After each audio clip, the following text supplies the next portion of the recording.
chatted with, but Oh, not in this chat. Oh, no, I did everyone in the waiting room, sorry. Okay, here you go. There you go. Got it. All right, cool. So you'll see there are some names in red. Red are one-to-one conversations, and black are one-to-many conversations. Wait, okay. Chak, we need it. It's a locked document. We need access to We it. have to request access. Yeah, I just requested access. Me too. Make it public. You have to make it public.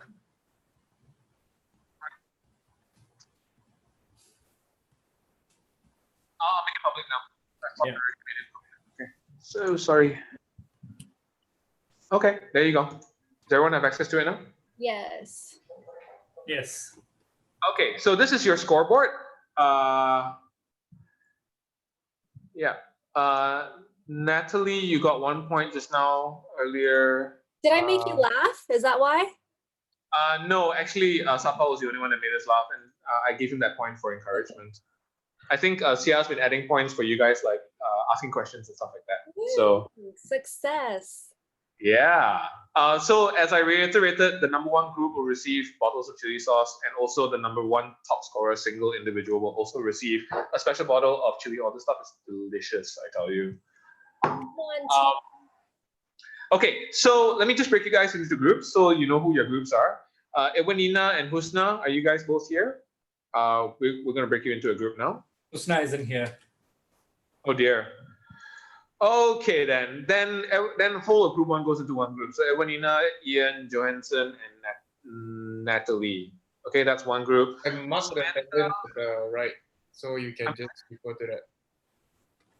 Sorry? I marked the attendance. Who's here, who's not here. Oh, okay, got it. Sorry, I see it. Helmi, Samantha's not here. So Helmi, Aliza, Claire, and Ali, you're in one group. Joshua and Myra, you're in one group. Samantha, Shan, and Leanne, you're in one group. Ziying, okay. Ziying is not here. No, she's here. Oh, Ziying is here, is it? Yeah. Okay, Ziying is here. Vanita Elroy is not here. Yeah. And Elaine is here. Oh God, okay. This is the winning group, lah. Everyone's in the winning group. Okay, so what I'm gonna do? I have conversation cards here. Okay, so I'm gonna break you guys into groups, and I want you guys to have a 3 to 5 minute conversation based on whatever topic I give you. Okay, so Ewanina, Husna, Ian, Johansson, and Natalie. Yes. Let's see what your. Oh, you guys got an easy one. So we just talk anything about it? Netflix. Yeah, have a conversation as normal as possible. Just have a conversation about this topic. Okay, Hey Netflix. guys, what's So up? group- No. I'll break you guys into groups first. Not now. Oh, okay. How does Okay. that work? When you put other people. Yeah, it's called breakout rooms. I'm gonna break you guys into. Oh, okay, got it. Yeah, no worries. Not everyone have a conversation. That would be total chaos. Yeah, I thought it was gonna be like one by one. Okay, got it. Yeah. Okay, so just remember who's in your groups and your topic. Okay, just remember your topic. I'll move you into your groups. Okay, that's topic number one. Number two for Helmi is here or not here? Oh, sorry, Samantha is not here, right? Okay, so Helmi, Aliza, Claire, and Ali, you can talk about this news, whatever is the last piece of news that you heard. Okay. Now Joshua and Myra. Okay, I'll skip that one. Talk about your families. Deep. Okay. Samantha, Shan, and Leanne, talk about the last rumor that you heard. Okay. Gossip. So juicy. Gossip. Ziying is not here, is it? Is she here? She is. Zinc. Okay. Yeah. Okay. Oh, Zinc and Vanisha, talk about a new skill that you learned this year. Okay. Satpal, Tina, and Elaine, talk about your job. Oh my God. Okay. Hello. All right. So that's it. Did I cover everybody already? Yeah.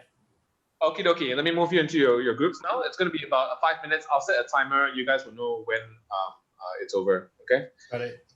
Second.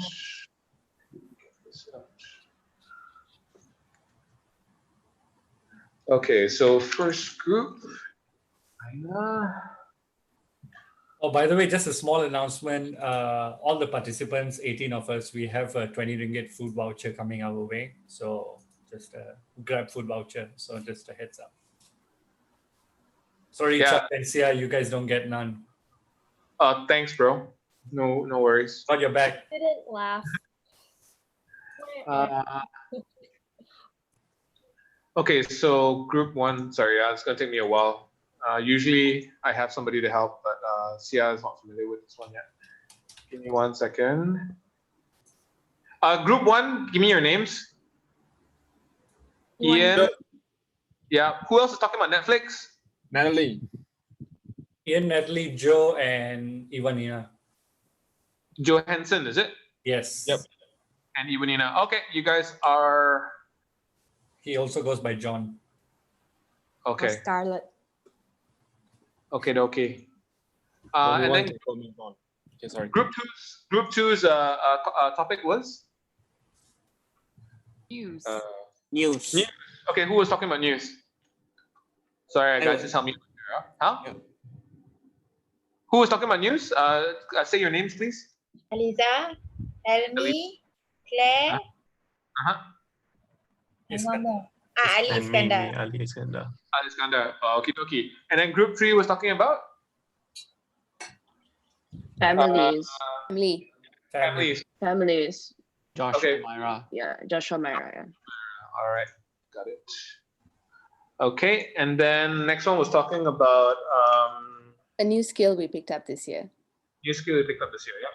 Hey, no, last rumor that you heard. Who was that? Oh, Yeah, that's that's, Shan and Lian. Shanjeev and Shan- Lian. Shan, Shan- Lian, and Samantha Chang. Samantha Chang. Yes. Oh, okay, done. And then last one was a new skill that you learned this year. Oh, sorry, it's last two. New skill that you learned this year is who? Zing and Manisha. Zink and Manisha. Okie dokie. And then Sapaltina and Elaine talking about our jobs. correct. Jobs. Okie dokie. You guys are in your rooms and go.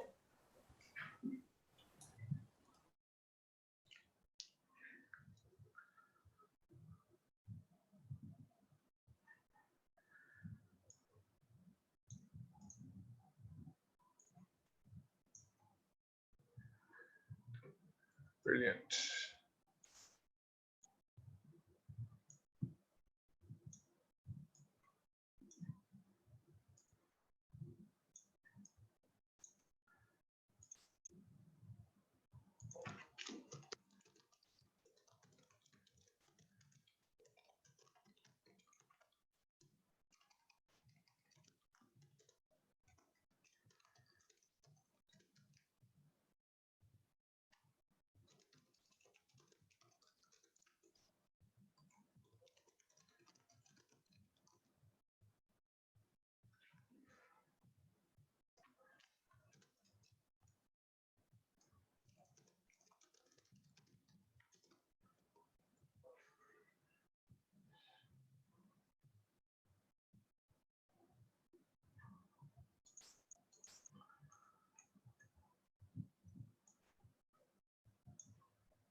Yeah, if you want to go for like a pee or whatever, now's the time.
You came out here before they closed everything up. You rejected a little bit early. It's okay. You're on mute, by the way. Can't really hear you. So am I supposed to be here? Not really, but it's okay. I already put my clothes back on, so it's fine. Oh, okay. Should I join back the group? That's okay. Your group was talking about what? Rumors. Rumors. Okay. Yeah. Rumors. All right. Hey, everyone's back. Okay, so as I call out the group that talked about a particular topic, then you guys can just tell me how that conversation went, okay? I just kind of want to know, like, what was the flow of the conversation? Was it awkward? Was it free flowing? Was there a lot to talk about? Yeah. So the first group, is everyone back in the breakout rooms already? Let's see. Everyone back? Yes, yes. Yeah, I think everyone's back. Yeah, all right, everyone's back. All right, so Ian's group, talking about Netflix. You guys can all unmute now. How did that conversation go? It went really well, like very natural actually, because I think we've all been on Netflix as of late. Yeah. So this is probably one of the easiest topics that I can talk about. And it's one of the topics that we talk about at parties naturally. What was the last thing you watched? What are you playing? You know, did you see the match on Friday? That kind of thing. So this is a pretty easy conversational topic. You can go to any house party and pretty much have a good conversation about this. How about this one? Interesting. I'm quite curious. Who talked about this one? News. Who was the team that talked about news? We did. How'd it go? It was good. We had lots of horrible stories to talk about. Morbid, very morbid. Yeah. Morbid? Like how? We share like the kind of stories that we last read, so everything is like so negative. Except for Iskandar's. Yes, except for Iskandar's stories. I avoid all that shit. So what was Iskandar's story? Iskandar, please tell me what your story, your cheery news story was. Sorry again? What was your cheery news story about? Oh, it's not really cheery. It's more like I follow quite a bit of video game stuff. So then it's about like who is working with who on what project and stuff like that lah, basically. So it wasn't people dying. Can I understand whether or not the conversation was one way, like somebody just broadcasting that piece of news that they saw, or was it interjecting kind of, each other? It was mostly broadcasting, I'd say. And then like, after like, oh, what is it about? And then people would share their opinions and ask about stuff lah. Yeah, I mean, that tends to be the issue because basically unlike Netflix, so Netflix is like kind of like everyone kind of has an opportunity to share that piece of content. Like, you know, common shows and stuff like that. We can talk for hours about the common shows. Whereas in terms of news, sometimes it's more like, I saw this, but you didn't. Let me tell you about it, that kind of thing. I mean, also some of the one-to-many kind of thing is brought on by the fact that we're all on webcams. That is kind of understandable. But news is kind of a one-to-many conversation piece. So it's something that you guys need to know, because, like I said, social media conversations are like house party conversations, right? Each different type of media has a different kind of like almost like a broadcast algorithm. Okay. Let me ask the next one that was talking about families. Hi. Joshua and Myra. Joshua, Yeah. Joshua, do you want to start, or should I? Do you want to talk about it? Or should I talk about it? I think one thing that really that was really good was Myra started, and then she was like open straight away. She talked about her family background, and then she talked about, you know, how one was very conservative, and also the fact that when she was really young, her dad passed away. And with that, then it tied a connection to me, because my dad passed away a few years ago. So instantly, like once you break that really awkward, how many siblings do you have, and you go straight into like, this is what I'm facing with my mom now, and how close we are, and what kind of backgrounds do we have, and then, you know, it just went on there. And then we talked a bit about the new hobbies we pick up with family during MCO as well. Yeah. So we. Oh, sorry. Yeah, Chak? Go on. Oh, so like we had a really good conversation about, I guess, so it was interesting because we were the same. We had the same experience. But usually after one of your parents die, you become closer to the other one, and both of us felt that in different degrees. So we talked about how different it was. Like for me, when it first happened, it was a lot of conflict, and then now, you know, like it's resolved, and then we're talking about gardening. In Joshua's case, it was this because he said that his mom was really Western, but also at the same time, there's, you know, like some traditional values, and Joshua is the one who's cannot stand inaccurate information.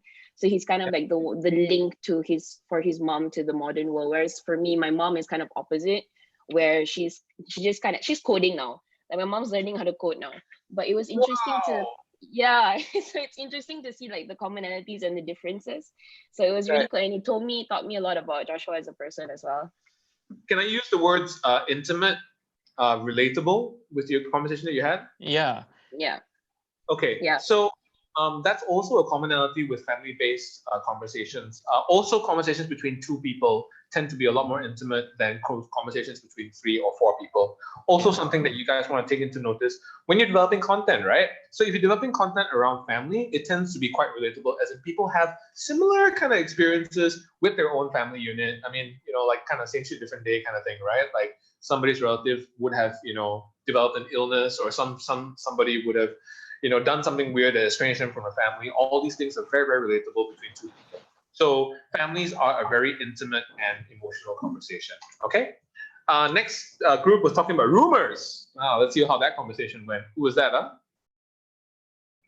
Which group was talking about rumors? There was Sean, Samantha, Chak, and Lian. Okay, so for somebody, so Lian was like so horrified by the conversation, she exited 30 seconds before you guys. Yeah, she's like, okay, see you guys, bye.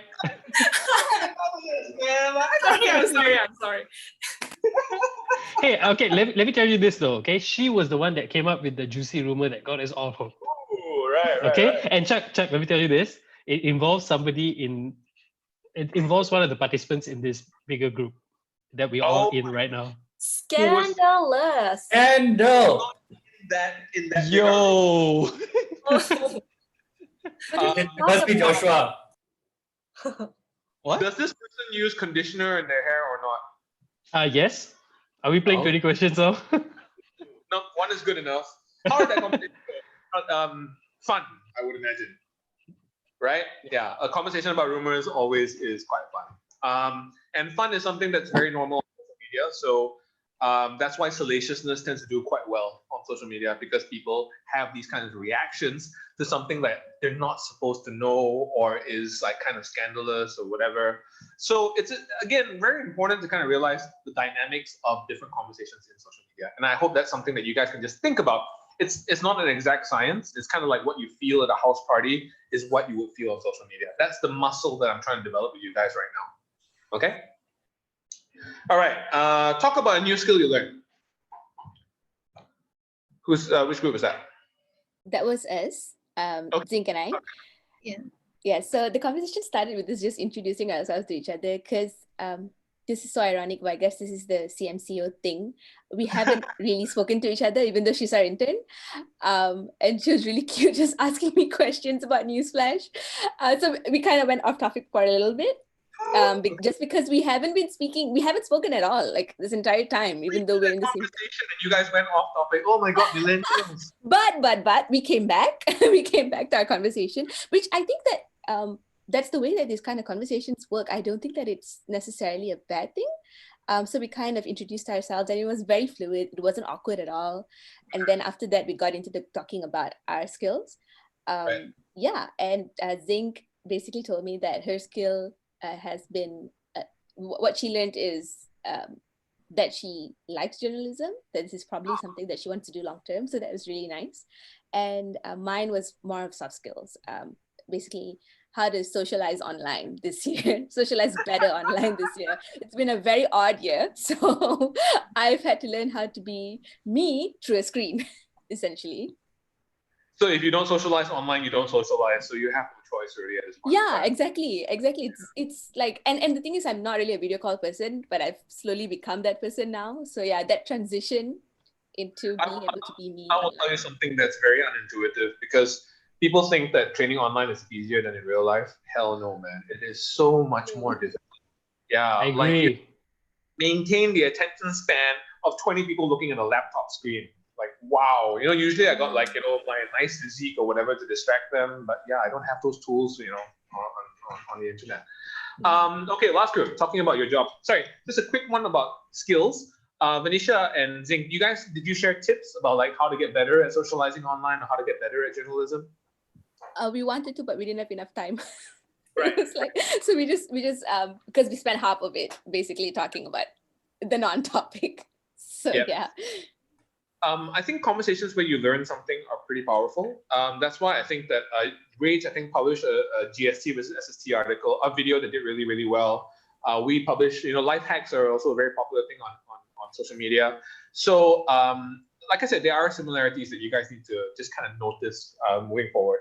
Last group, talking about your jobs. I'm just going to interject to say that if we're talking about learning something from the conversation, I think that Zing did, because she asked me about Newsflash and she just didn't really know how the workflow was. So I kind of broke that down for her. So this is something that she didn't know before. So why is Zing so quiet right now? She's not saying anything. Zink is like Hi. You're not saying anything. Sorry, no, I forget it. It's horrible. Yeah. Throughout the conversation is I kind of get to know her more, like what she does during other than being a journalist in her personal life. Yeah. Yep. And you kind of have idea of what she does for the previous CMCO. Yeah. Right. Yeah. So again, two people conversation, usually a lot more intimate as well. Between two people. And there's a different style of conversation as in conversing with a group. I think conversing with a group, you generally need a lot more social skills, whereas conversing with one or two people is quite natural for most of us, I think. Talking about your job, who's that? Me, Tina, and Elaine. We talked about how we feel about our jobs, and it was unexpectedly a lot more intimate than we expected. Oh, really? Okay, please elaborate. Like, how did talking about your jobs become intimate? We just talked about how we feel about our jobs, the kind of what we're doing now, and so it wasn't so much about like the state of societal jobs. It wasn't a cultural analysis. It was a very personal, like this is how I've been feeling, and this is how you've been feeling, and this is what we're doing now, and this kind of sucks. This is nice, blah blah blah. That's actually really interesting because usually when people get to talk about your jobs, it tends to be again a very broadcast type thing, and it tends to be, if I could use a better word, quite boring conversation about jobs in general. But you'd be surprised, like when you go to a house party, what's the first thing you ask somebody? So what do you do for a living, right? Yeah. And that it doesn't always lead to good conversations. I think you guys chose a nice path about like what we're all feeling right now about our jobs. And that's not really talking about your jobs, more talking about the condition of the world almost, Yeah. And that's something I think a lot of people can relate to. Like, We've done, I think Chili's also did surveys about like what people are feeling during the CMCO. Those took out really well. But I think if you just talk about just purely on the jobs, it's not a great conversation topic. And for whatever reason, it's one of the default conversation topics at a party. So this is not so much a social media skill, this is a life skill. If you just met somebody at a house party, don't talk about your job. Yeah. Correct. Yeah. It will Actually, result in a shot. right, what? It will result in a shot. You're like, okay, enough about this. Let's do a shot. And then he went on and asked if we're single. Of course, because it's a house party. We'll get into that later, actually. Thankfully, none of you got the hardest card. So this card always results in difficult conversations. Can anyone think about what this one is asking you to talk about? Religion. Politics or religion? No, those are actually quite easy. Race? Relationship? It's upside down, but can you guys see that? What's that? Anything. Talk about anything. Oh, Yeah. okay. I'm good with that. I'm fine with that. I can talk for hours. Sometimes. Not everyone can do that. It's really quite difficult when you don't give direction to a conversation sometimes, that people just fall into free fall, like they're not sure what to talk about or how to start the conversation. And in general, with most of the classes that I've conveyed, the people who talk about anything, especially those like one-to-one, really, really difficult. If you got 4-to-1, there might be a fire starter in there that can get the conversation started about a particular topic and move it to a direction. But 2 people, it's quite difficult. So again, similar things are represented online. If you're too vague and too open about your topic, so say for instance something like, what is the meaning of life? Like people are just not gonna be attached to those kind of topics because it's just too broad. You need to kind of narrow it down a little bit more, and then you'll get a little bit more traction. Okay, so again, let me reinforce what the message and the purpose of this exercise is to kind of draw that line between being at a house party and being on social media. Now I'm going to reinforce that line again with a very quick exercise that you don't need to break out into groups for. Okay. Okay. Let me just. Okay. So just to recap, what is the skill set that you have to develop to be successful at a house party? Is the art of conversation. Now we're going to go a little bit deeper into this art of conversation by doing a little quick exercise, okay? So we're going to analyze what makes you want to start a conversation with somebody and what makes you want to continue a conversation with somebody. Sorry. Obviously not this, because you'd be scared they have COVID or something. Yeah, let me just share a different screen here. Give me 1 second. Not this one.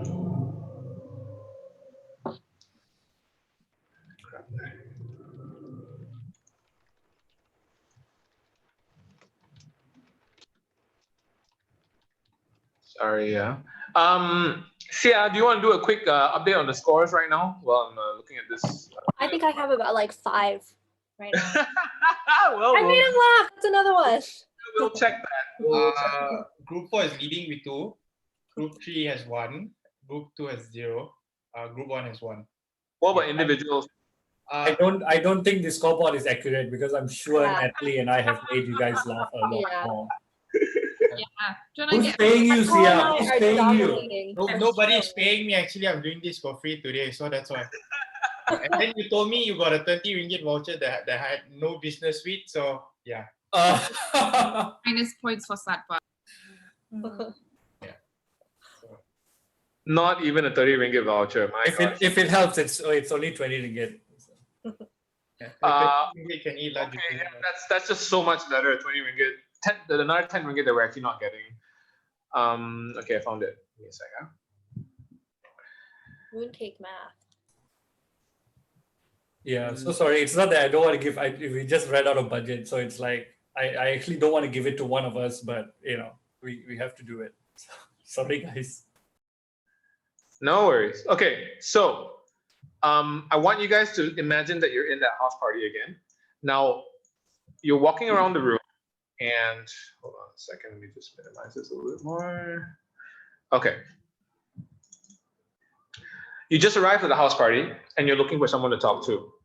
What kind of characteristics are you looking for to select someone to talk to? I kind of look for someone where I think something about them is interesting, either like something that they're wearing, or how they're holding themselves, or something that they said to someone else. Okay, looks interesting. Clothing or appearance. Okay. What else?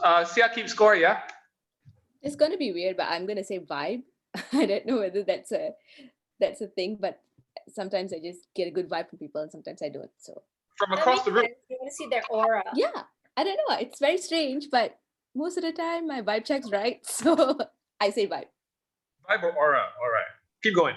Guys. Friendly face. Yes, Friendly? what I say. Not gonna ignore you.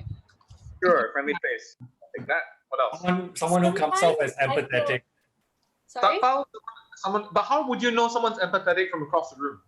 From across the room, see how they're responding to when they are speaking to someone else, from their facial expressions. That can say a lot. Okay, so empathetic face. Wow. Chak, I don't know if this is going to be helpful, but I usually look for like the smaller groups, like the 2% groups or whatever, because I know they're probably talking about something unconventional. The rest of the people are, you know what I mean? Very interesting. I've never gotten that one before, but it sounds legit. Yeah. What else?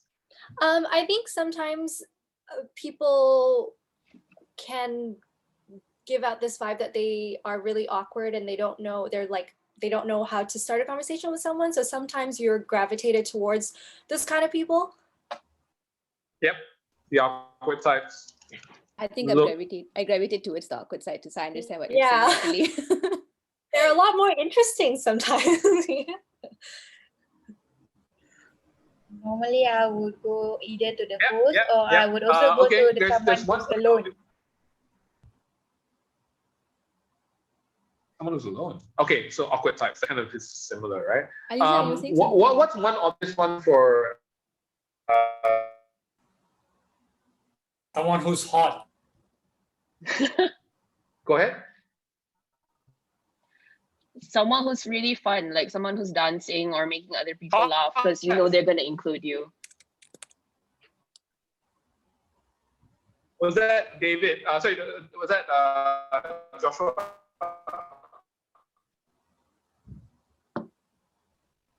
Okay. Okay, one more. One more. Sometimes you're on the prowl and Anybody? you're actually out to One more. meet someone good looking, right? Or hot. So you're like, I'm going to talk to that person because he's attractive. Yeah. Oh, it's already there. Yep. We got hotter. In fact, actually, that's not sometimes for guys. It's actually most of the time. I would, assume because we're shallow like that. I think Aliza said go to the food table. Okay, let's move into not then. Now, not, this is an interesting category. So something about person. So that's interesting, but that's not a characteristic of somebody, So that's a bit different. So let's say you're at the food table, and who would you speak to at the food table? Technically, I didn't say that I'm going to the food table. That is fake news. Sorry, that's all I heard because he went like. So you said something, Aliza. What did you say? So I was saying that I would normally go to someone who's like seems very alone. Sometimes they will sit there quietly. So I'll go to that person so that I can command them. Okay.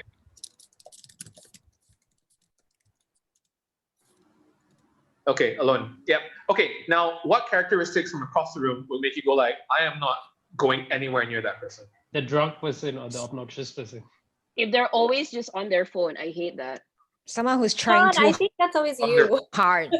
Someone who is very loud. Loud. Okay. What else? Keep going. Trying too hard. Really pretentious. Yeah, obnoxious, pretentious. Yeah, it's just like no. Trying too hard. Yeah. I mean, going along with the first, like the first few points, and if they're already in a large group and they have their own clique, I guess if they're in their own clique, then it's like I'm not going to mix around with them. Here.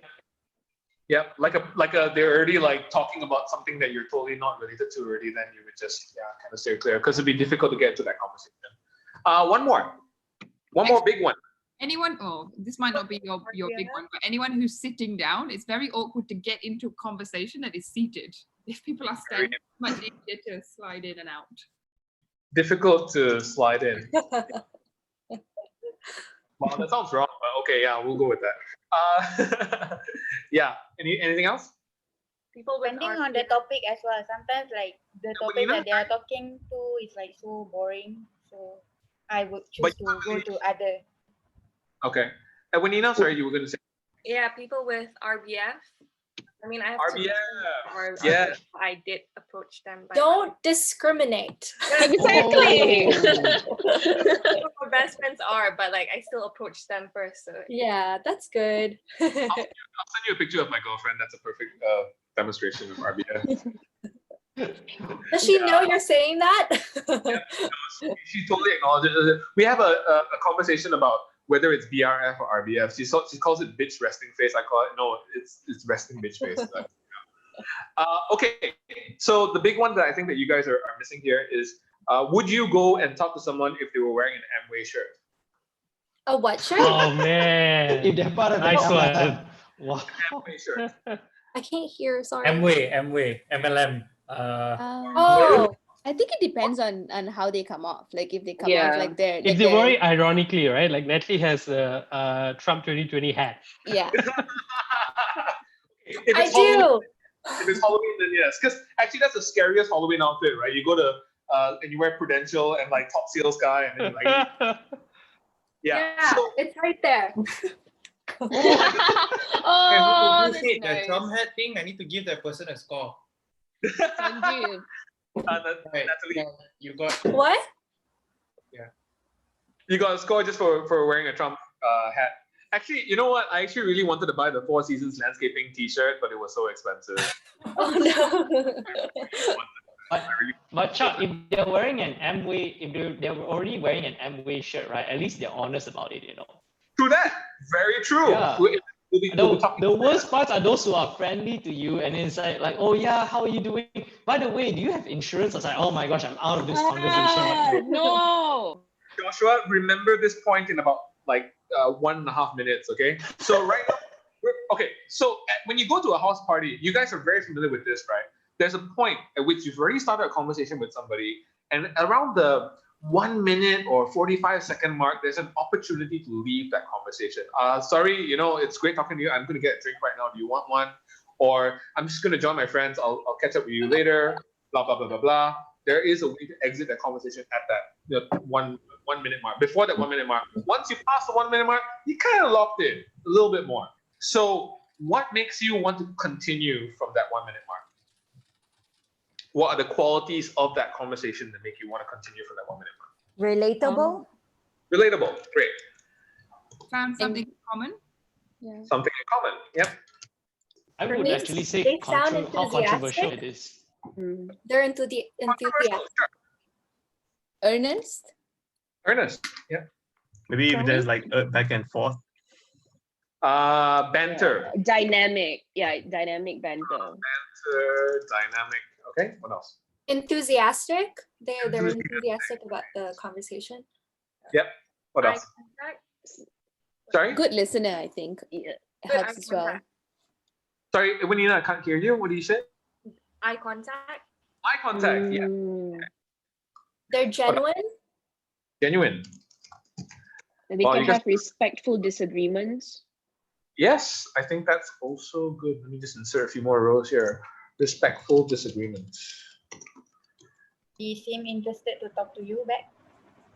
Seems interested. Yeah, that's kind of the same as good listener. One big one. What keeps you engaged in a conversation? The easiest thing to keep you engaged in a conversation? Laughter, jokes. Humor, correct. So humor is one of the biggest tools that you guys have as well. Okay, now let's move into not. So what makes you, the minute it comes up in a conversation, go like, sorry guys, I need to get back to my friends and I'll see you in a bit.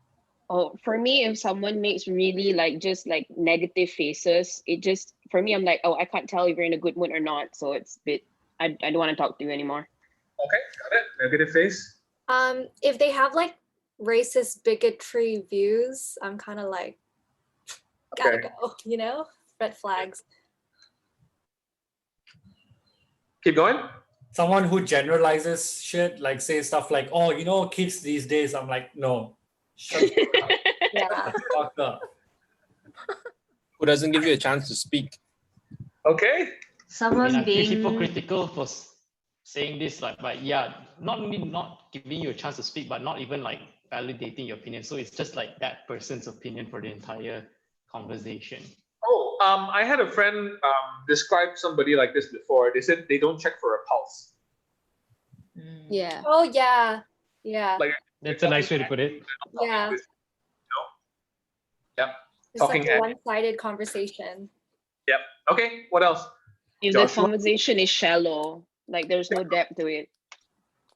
Joshua, you said something just now that I told you might want to say again. Something about Amway. Misleading, hard right? sell. They actually have something. they have their own agenda and coming to talk to you. Yeah. Yes, correct. Selling an agenda. So Joshua really nailed it here. It's worse if they're not upfront about it. Some of the worst conversations I've had were like, okay, admittedly, some hot chick at a party, right, is talking to me like, oh my God, they're engaging me and stuff like that, and go like, hey, do you want to come to my seminar on Friday? I'm like, okay, that is even uglier than if you were wearing an Amway shirt at the start. At Chili Sauce is what we call a gotcha. It's the kind of content where, top 10 things about top 10 best laptops, and then you see it's sponsored by Dell. That kind of thing. It's just absolutely. So what have we done today? We've basically outlined what your content is supposed to look like on social media, what it's not supposed to look like on social media, and what your content is actually supposed to be when you click on it, and what it's not supposed to be when you click on it. Okay? So this exercise, now the weird thing about this exercise is that you're going to get different results depending on who you ask. So if you ask, a group of 40-year-old moms or 50-year-old moms versus, a bunch of millennials from college, you're going to get different things. Moms are not going to look for hot, attractive young men at a party, whereas, millennials might. They might not go so much by vibe or aura. They might go by, trustworthiness and that kind of thing. So it's important to know that this exercise can be done with different audiences and you're going to get different results. But let's look at what you guys actually talked about, okay? Looks interesting. Yeah, of course. Vibe or aura of the content. Does it look like a party mode? Does it look like a corporate ad? Does it look like what, Vibe or aura, I can best describe as branding. So Chili Sauce is a certain type of branding. We use like yellow Maggie text and everything. We kind of have this kind of cheeky vibe. Whereas R.Age has kind of like almost like a hero vibe, if I were to actually address it to the public. Like you guys are standing up for the little guys, right? So that's your vibe. Friendly face, yeah. Empathetic face, sure. Small groups, so these can be like niche subjects, things that you're interested in. The awkward types, I'm guessing like that's an ad for like Big Bang Theory or something where, everyone in that series just needs to be hugged. Hot, I mean, that is essentially Instagram. Anything that's hot gets more traction, which is why I noticed that R.Age uses more female co-hosts than male co-hosts, but I shall not get into that too much into detail. It's because we also good at it, okay? I think it's a coincidence that we just happen to be better hosts. Oh. I love Satpal. Satpal as a host. Okay. Thanks, Joshua. Fun, dancing, making other people laugh. Yeah, those are things that attract people on social media. That's why Douglas Lim has such a huge following, That's why Jason Long has such a huge following. Alone, yeah, I think there are certain pages that talk about more secular topics that are attractive to a certain group of people. Okay, not drunk, not on their phone, not loud, not trying too hard, not pretentious, not cliquey. You guys can actually see where this is going, right? Again, we're trying to strengthen that muscle of being able to relate to what works at a house party and what works on social media, right? Do this exercise yourselves. I advise very highly to not just do this within R.Age itself, because if you do it within R.Age, you're going to get R.Age audiences, journalists, people who actually care about social issues. Do it with an audience of people like strangers or friends that don't like R.Age on a regular basis. So maybe you would actually open up a new audience by finding out what appeals to them. Okay? Right? And then when you go into content, like relatable, something in common, controversial. Now, some people actually like controversial content, some people don't. So Like me personally, if someone disagrees with me, I'm more likely to have a long conversation with them in a party. Whereas some people go like, if you disagree with me, I'm out of there. So again, different kind of content appeals to different kind of people. Okay, a few commonalities I would say: enthusiastic, genuine, good listener. All these things. Humor, especially, is quite universal. I don't think there's ever been a session where people don't mention that funny is one of the reasons why they will continue a conversation. Respectful disagreement, not necessarily everybody. Some of us can handle it, some of us can't. Okay. Then things that turn us off: negative faces, racist, bigot views. This might turn some people on. Okay. Generalization, again, this might also turn some people on. So it all depends on what kind of audience that you guys are working with. Okay. Validate or don't validate your opinion. Again, very different. I like people that don't validate my opinion. Some people actually like people to validate their opinions. Right? Shallow, yeah, that's pretty common. Selling is also pretty common, which is why there's an immediate rejection of selling online. Okay. All right. So let's move on back to the slides. Hope you guys found that interesting. Where are we? Can you guys see it? Okay.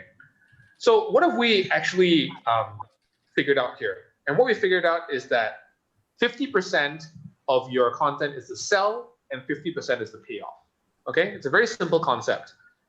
It's why sometimes I feel that people don't necessarily judge how successful their content is accurately. Like people go like, oh, this video didn't go lah, that's why next time you need to edit properly. No, you don't, because no one actually saw the video, so the editing doesn't really matter. What you actually might be more concerned about is what was the featured image of that video? What was the text trying to sell that video? Because if your sell doesn't work, people didn't even bother to click on it. So your editing or the quality or the content of the video doesn't really matter. Okay, so 50% is the sell and 50% is the payoff. Now here's why you need both.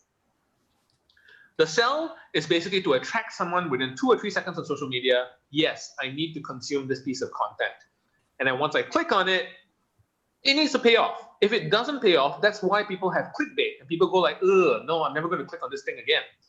Now, if you have a payoff, then suddenly you have what is known within chili sauce as a viral loop, okay? Because it's attractive enough for someone to click on it, and it's rewarding enough that someone's going to share it with somebody else, so it can be attractive enough for somebody else to click on it, and so somebody else can click on it and be rewarded enough to share it with somebody else, and so on and so forth, and that's how things go viral. Okay, so that's the simple math of it. Sell, pay off, sell, pay off. Okay? But how can you tell when something's being successful on social media? Okay, so I think that's another important concept before we actually move forward. What is an accurate metric of success on social media? So we're going to do one last exercise for before the break. Okay, so it's 10:50 now. This is a really simple one. Okay, I want you guys to break up into your groups. I'm going to move you guys into your groups again, and talk about how you want to rank these measures of success on social media. Okay. So basically, if you can't measure it, you can't improve it. That was apparently said by Lord Kelvin, who was the guy that invented the Kelvin temperature, whatever. So can I ask? Actually, I saw that you guys do track like who posted what and how successful it is on social media. But can I ask like how often you guys do that? Like, do you guys do it monthly or do you guys do it daily? Who can answer that? Quarterly, maybe at best. Quarterly. I would say randomly. It's Yeah. it's not really that gets done regularly. Okay. So, yeah, sorry, did someone else say something? No, yeah, Chak. I was just, I mean, it depends on the product, for the lack of a better word. Like if it's a weekly news flash, then obviously we tend to pay more attention to it. But if it's like something with a campaign revolving around it, then like these guys said, it'll be random or once quarterly at best lah. Okay, so what I would highly encourage is for you guys to wait. There's actually some background noise. Can someone mute that? Yeah, thanks. Okay, so what I would highly encourage you guys to do it is per content, because you need to know what works and what doesn't. And if you don't, it's very difficult to improve. You don't know whether the whole campaign was a failure or one particular video was a particular success. Why was this a success? You know, so at Chili Sauce, basically every writer has access to their own analytics. We actually look, the minute we publish something, we monitor it for about, I think, 6 to 12 hours. We'll see how well it does, and we'll see whether or not it needs a new feature image or a new title or a new social media caption or whatever to improve on it. Sometimes we see comments are going badly. We'll go into the content and see how it can be improved. Of course, transparently, we'll say, okay, we changed this because this was wrong or whatever. So if you guys don't have that immediate feedback, it's very, very difficult to improve because you don't know when you're succeeding and when you're not succeeding. Okay? So that's something that I would highly encourage you guys to do. Get every content creator to be responsible for their own metrics. If it doesn't sell, you guys actually need to put in the effort to change what it needs to sell. Okay?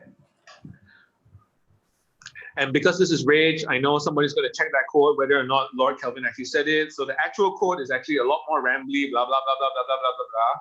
But he essentially said that, yeah, but not in verbatim. Okay, so like I said, I actually took a look at some of the reactions that you guys had. I think Satpal sent this to me. So I noticed that, Gina seems to work well on both Instagram and Facebook, which is quite rare, whereas some people tend to be more successful on Facebook than on Instagram, and some people tend to be more successful on Instagram than Facebook. These kind of like periodic, almost like appraisals, right? I'm not entirely sure whether it's beneficial because it's a trend of like whether or not someone's doing their job and so on and so forth. But I feel like for them to actually improve on an individual basis, they need to be looking at the traction of each individual post that they do. And that would help to improve everybody faster. Yeah. Okay, so let's look at the metrics of what is good content. Okay, so I've outlined 7 here, and I want you guys to organize it in what you think is the best metric for measuring success and the worst metric. Okay, so we have comments, reach, likes, shares, followers, views, engagement time. Okay, so I'm just going to break you guys into your groups to talk about this very quickly, like maybe 3 minutes or 3 or 4 minutes, and rank them. Okay, so just remember, somebody write down the rank and then just read it to me after this once I get you guys out from breakout rooms. Okay, all right, here we go. Moving you guys into your breakout rooms now.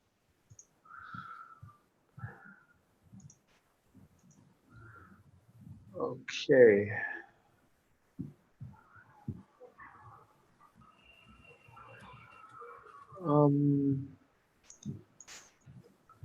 Oh, damn it. I just remember, Chuck, when we come back, can you record the session? I forgot to do that. Or give me permission to record it. Someone's recording already. Someone's recording it already, Buck. Oh, okay. Yeah, I think I'm recording it in the cloud. So Okay. I'll pass Oh, nice. Yeah, once this is done. He loses a point for that. I'm in your team, Natalie. I also just made Chak laugh, by the way, so I should get a point. I'm just saying. Yeah, so competitive. Okay, so basically I've broken you guys into the same 4 groups there on the scoreboard. So moving you all there now for a 3-minute conversation. Okay, so just try and get me a ranking of 1 to 7. And if you can't get the ranking by the end of the 3 minutes, let me know. I'll give you a little bit more time, but try to be fast. All right, thanks.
Talha, you're here. Hi.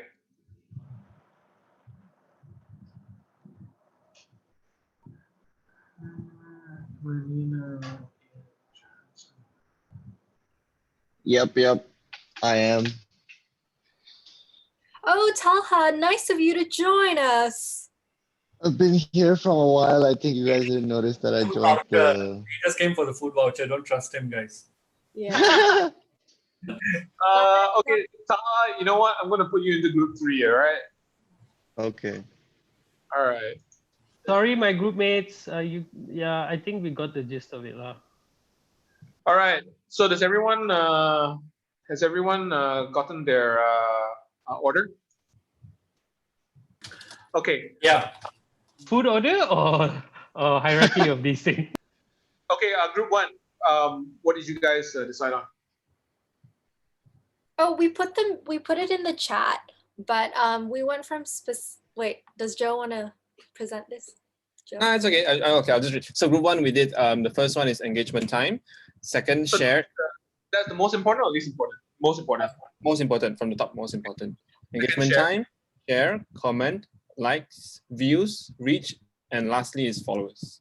We kind of went like the specific to broad kind of approach. Right. So my understanding, you guys views was third from the bottom. Can I understand why? Because that's probably the most common metric that people use. Sorry, what did you ask? Views was third from the bottom, so views is fairly low priority for you guys. I'm just curious as to why. We didn't really. We were more looking at engagement. Actually, I don't know how to explain this. like how do we quantify engagement? So I think share, comment, and likes would be good metrics to basically say that your engagement is high. Okay. Right. Fair enough. Okay, group 2. There, we posted in the chat. All right. Do you guys want to present it anyway? Anyone? Can? I can. We. Okay. Why am I alone here? What are you? Yeah. So I guess views and reach and likes are important and are what people commonly talk about. But actually, if you sit down and think about it, isn't it more important that people want to follow everything that you've done, or people want to share it with your friends, or they want to ask a question, or they want to add their opinion? So yeah, we thought those engagement things were. So comment, followers, and likes, was it? So number 1, we put engagement time, and second was followers, and then shares, and then comments, and then likes. Okay. Like view and reach is like you can pay for reach, right? But you can't pay for comments. Man. Oh, can you? You can pay for anything these days. But anyway, yeah. Okay. Group 3. Can I hear what you guys did? Yeah, Myra, do you mind I take this one real quick? Yeah, I'm trying to justify why we did it. Can. I'll put in the comments. Okay, so okay, so actually, for us, we feel engagement time is the lead. Isn't really that important because it's okay. Because views and so-called reach, right, really dilutes the engagement time, the importance of engagement time for us. Because when you pay for something, so many people see it, and then when you look in your data, 90% of people have just seen 3 seconds. So for me, that really isn't that important lah. Okay. Versus now we get into comments and shares territory, right? Shares I feel takes less commitment. You believe in the cause, you like the people putting out the output, you go ahead and share, right? But comments really take some conviction lah, because you're either echoing what they're saying or you're contesting what they're saying, right? And if you get these two right, naturally, it will reflect in your followers lah. So if I can just put that in a hierarchy. Number 1? Comments. Okay. Followed by shares. Followed by likes. Followed by followers. Yep. Engagement time. Views and reach. Yeah, in that order. Interesting. Okay, last group. Very interesting results from this. Very unusual compared to most of the other groups I've worked with. Go on, the last group, group 4. Who wants to go? Oh, me. Okay. Yeah, that's the last group. It's only 4 groups. Yeah. I'm sorry, I wasn't. Yeah. Okay. So this is what we did. I think engagement time seems quite universal, except for Sean's group because they are weirdos. But it's that's how we measure our impact, because the work that we do, we wanted to reach impact, and we put reach last because that's more like an awareness campaign, motivation. And then that's kind of our hierarchy. So it's like impact to awareness. So engagement time, shares, views, and comments are kind of like how a lot of people engage with their content, and you get a measurable impact perspective. And then the bottom are like how you just measure how many people are actually getting this into their worldviews, but not actively engaging with it. Yeah. Okay, yeah, I think most of you have a fairly good understanding of the metrics, probably better than most of the other people that I've trained, to be honest. Let me just go into the details of, not to brag, but yeah. Okay, let me just go into the details of each of these engagement metrics. This is a personal ranking, admittedly, but I believe that the top 3 are quite interchangeable. Like, they're pretty indisputable, but I think everyone kind of agrees that the worst is reach, right? This is the easiest metric to tell your clients. You guys know this, right? You pay more, you get more reach, and then you tell the clients, hey, we reached this many people. But here's the thing. How many ad impressions do you guys think that the average person sees in a day? Anybody want to guess? I'm guessing at one time, at one scroll, right? Let's say with like one time, at least got 3. One day, about 20. 20 ad impressions. Anybody else? Percentage-wise, I would say 33.333%. I don't know. No, like total ad impressions. Like how many ads do we see a day? Oh, a lot. Wouldn't Yeah. that depend on how long you spend on social media? On average, the average person. I think it takes up about 40% of my content on Instagram. Right. I would say hundreds, Chak. Maybe 250. 250. Okay, so for whatever reason, I seem to have removed the animation here, but essentially, people were seeing 1,300 ads a day in the 80s. Today, it's about Holy close. shit. Today, it's close to 5,000 to 7,000 ad impressions a day. Per person? Per person, on average, 5,000 to 7,000. You guys can Google this. I should have the link here, but for whatever reason, it's disappeared. 5,000 to 7,000 ad impressions a day. Now, if you think about it, right? If ad impressions are that diluted, we only have 24 hours, so I can't do the math right now. But 5,000 to 7,000, 5,000, let's say, would be about 2,000 per hour. So is it? No, 200 per hour. Yeah, 200 ad impressions per hour, which means, give or take, maybe about 3 or 4 ads a minute that we're seeing everywhere. And this is not including the time that we're sleeping, So yeah, if we consider we have like a certain amount of waking hours, right, we're probably seeing like 5 or 6 ads a minute. And it's quite normal. I mean, you scroll Instagram for a minute, are you going to see 5 ads? I think so. I think you are. If you're on Spotify, you didn't pay for the subscription, then you're probably going to hear at least 1 ad, TV, billboards, so on and so forth. So, I mean, the overall impression is something that you guys already know. Reach is useless, right? Reach means you're one of those 3,000. Reach means you're largely going to be ignored because you're one of those 3,000. There's no way somebody can absorb 3,000 pieces of content a day. It's impossible, right? So reach is meaningless, and that is why it's number 7. Okay, let's talk about likes. Likes, non-committal, or as you call them nowadays, reactions lah. Same thing lah. Likes or reactions, right? Malaysians love to like.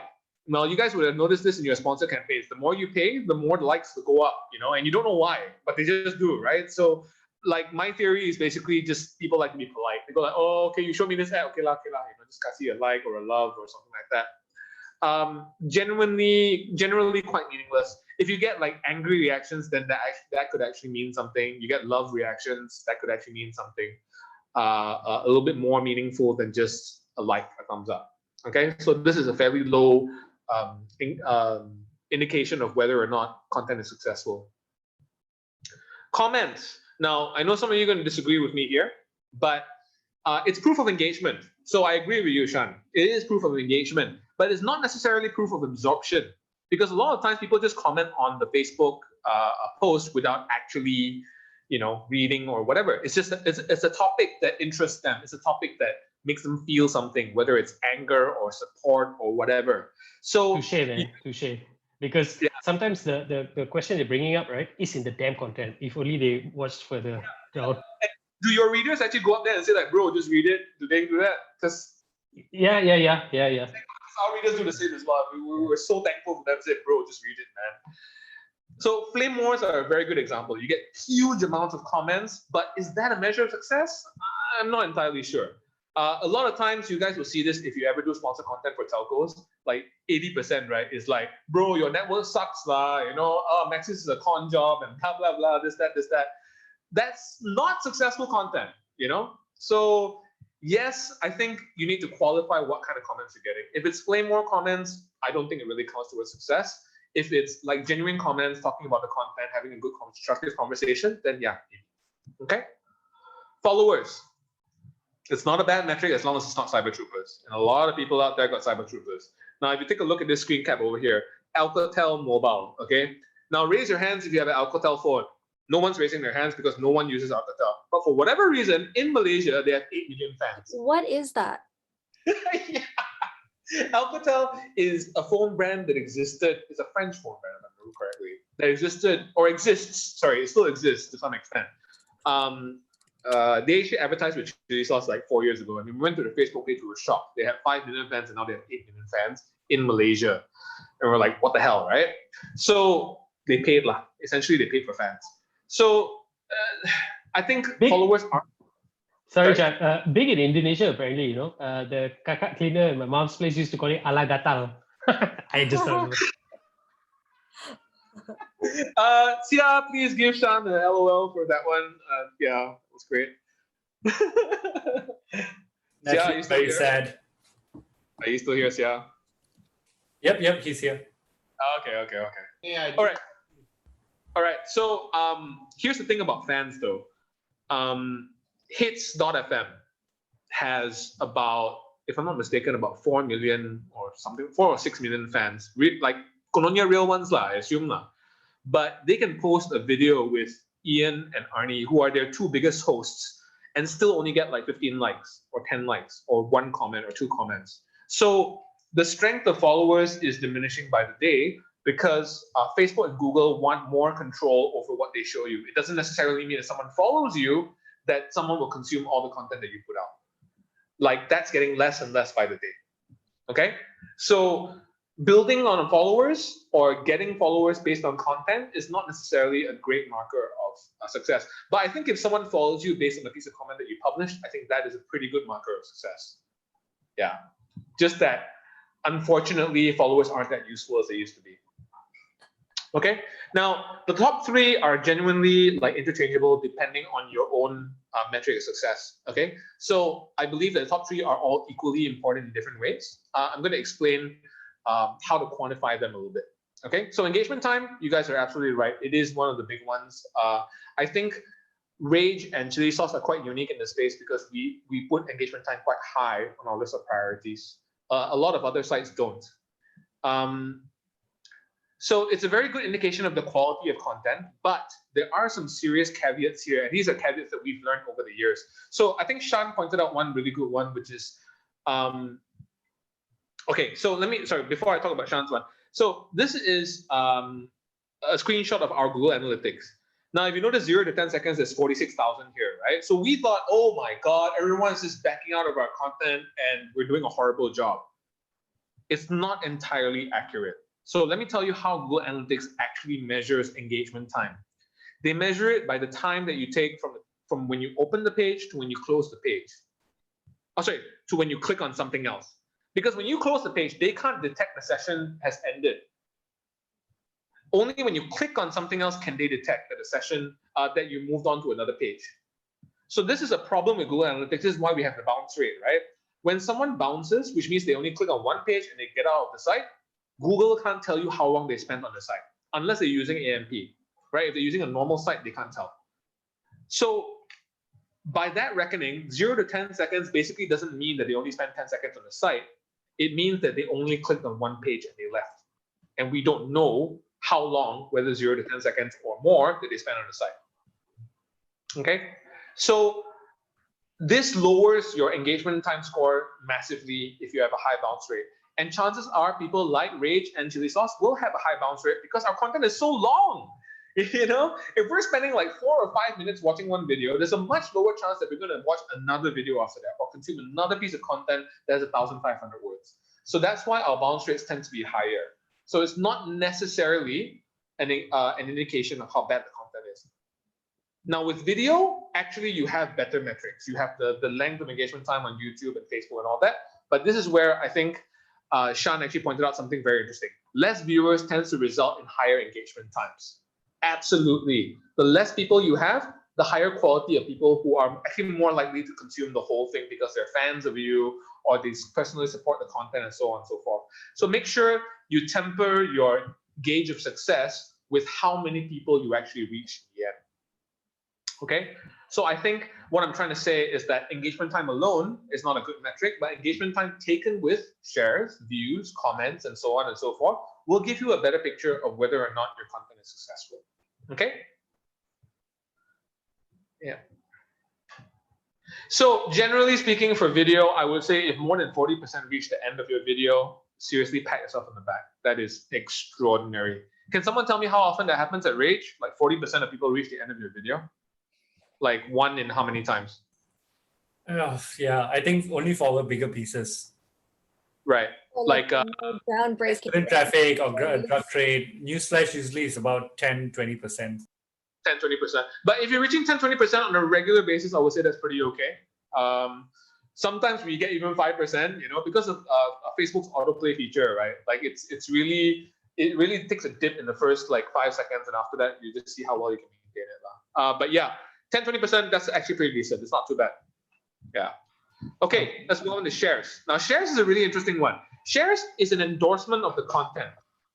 Okay, so share is basically saying, I like this content and I want other people to see it. But it can be thwarted by what we call the orang asli effect. Can someone try and guess what the orang asli effect is? Anybody?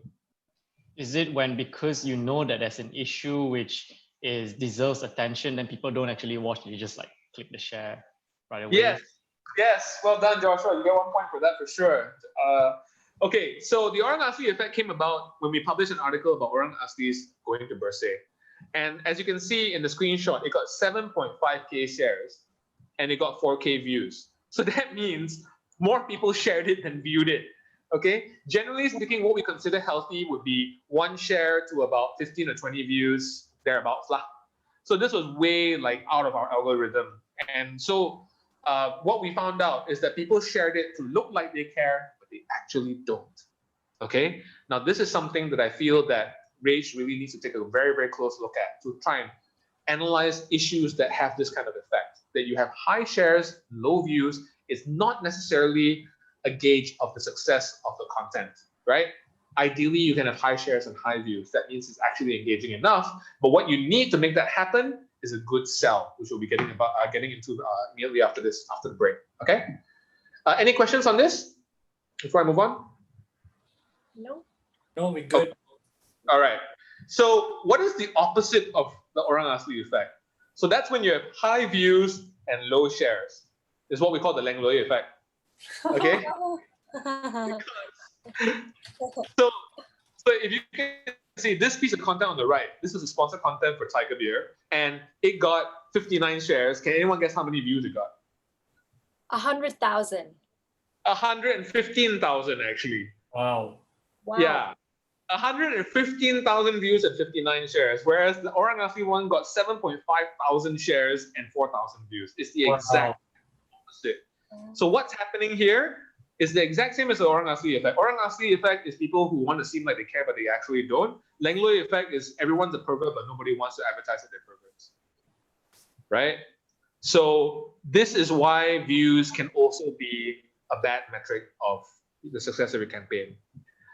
Especially if you have someone attractive presenting, it can thwart the views to some extent.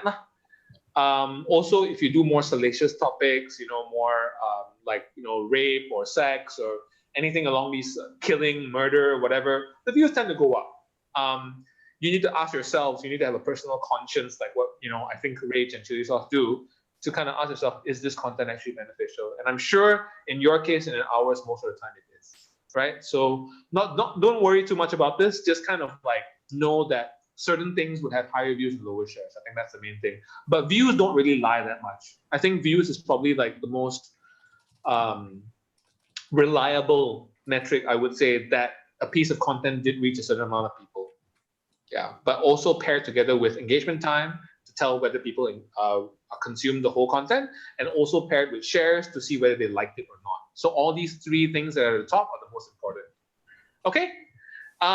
Chak, yeah. Is there like a correlation to any of this? Like if you have this amount of like views, then this is the amount of like shares is expected, kind of like a percentage. Okay. There used to be, but it's a little bit more diluted now. So we used to do like 1 share to 10 views, but that no longer applies now.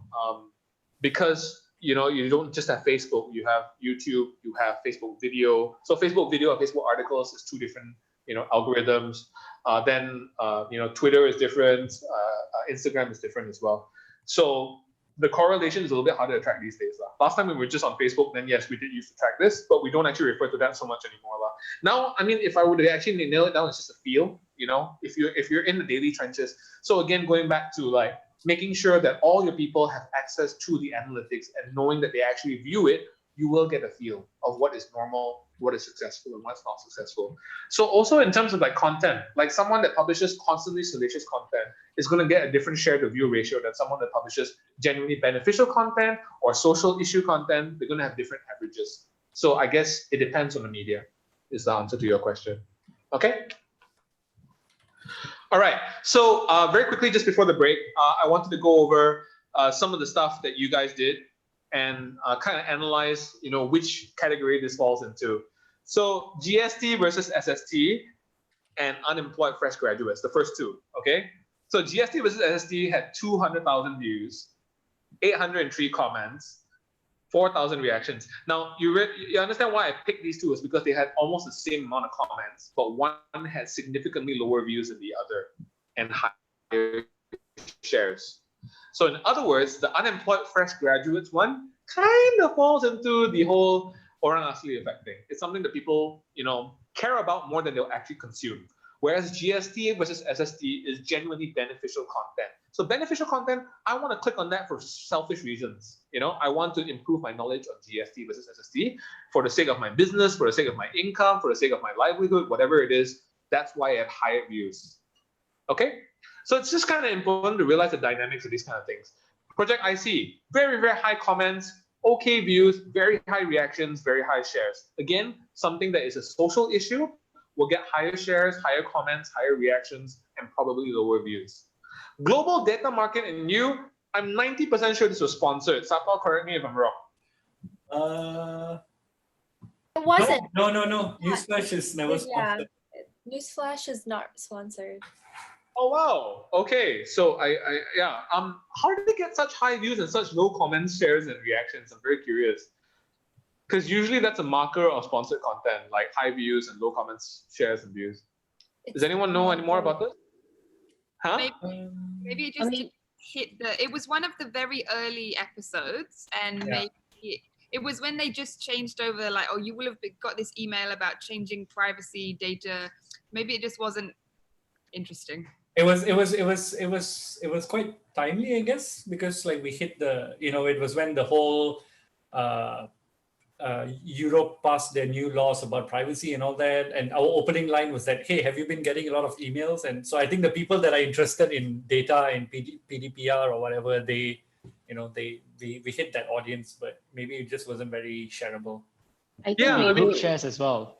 Yeah, it could be like a group sharing it, but then the people are just watching, they didn't comment, and maybe the comments are not on the group itself, on the post, are not reflected back to the main original upload. It could be awareness. Yeah. Sorry? What I capture here is just Facebook comments, views, and shares. I didn't take into Instagram and so on and so forth. But I found it very strange because like Port Dickson by-election had almost the same amount of views, but like almost 10 times the comments, reaction, more than double the comment reaction. It could be about awareness though. So it could be about awareness because we here in Malaysia, we don't really know that much about data. But Port Dickson is much more interesting to us because it's closer to where we live. So we know more about it, want to comment. Yeah, and it will be quite clear as well, I would imagine, that Port Dickson by-election comment section. Would it?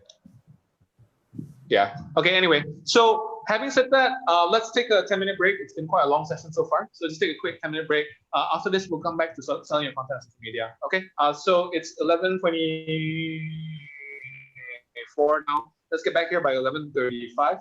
Okay. Sounds good. All right. Thank you.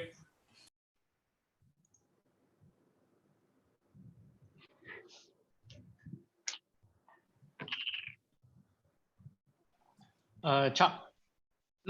Sorry, but okay, so I have to log in again with a different device because my shift was changed today. It was supposed to be a later shift, but then now I'm covering like some parliament recordings at the same time also.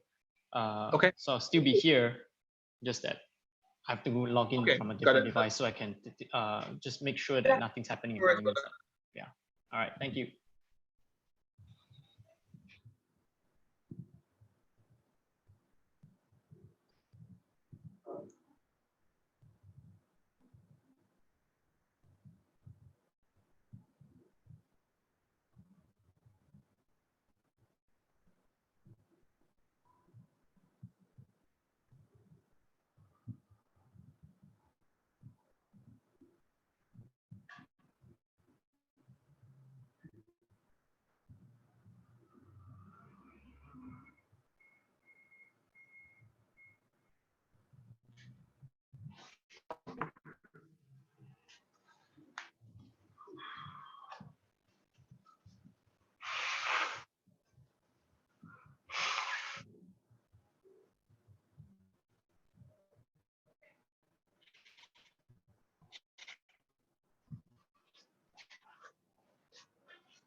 If anyone's here want to ask me questions, I'm around. Such a celebrity.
Ugh.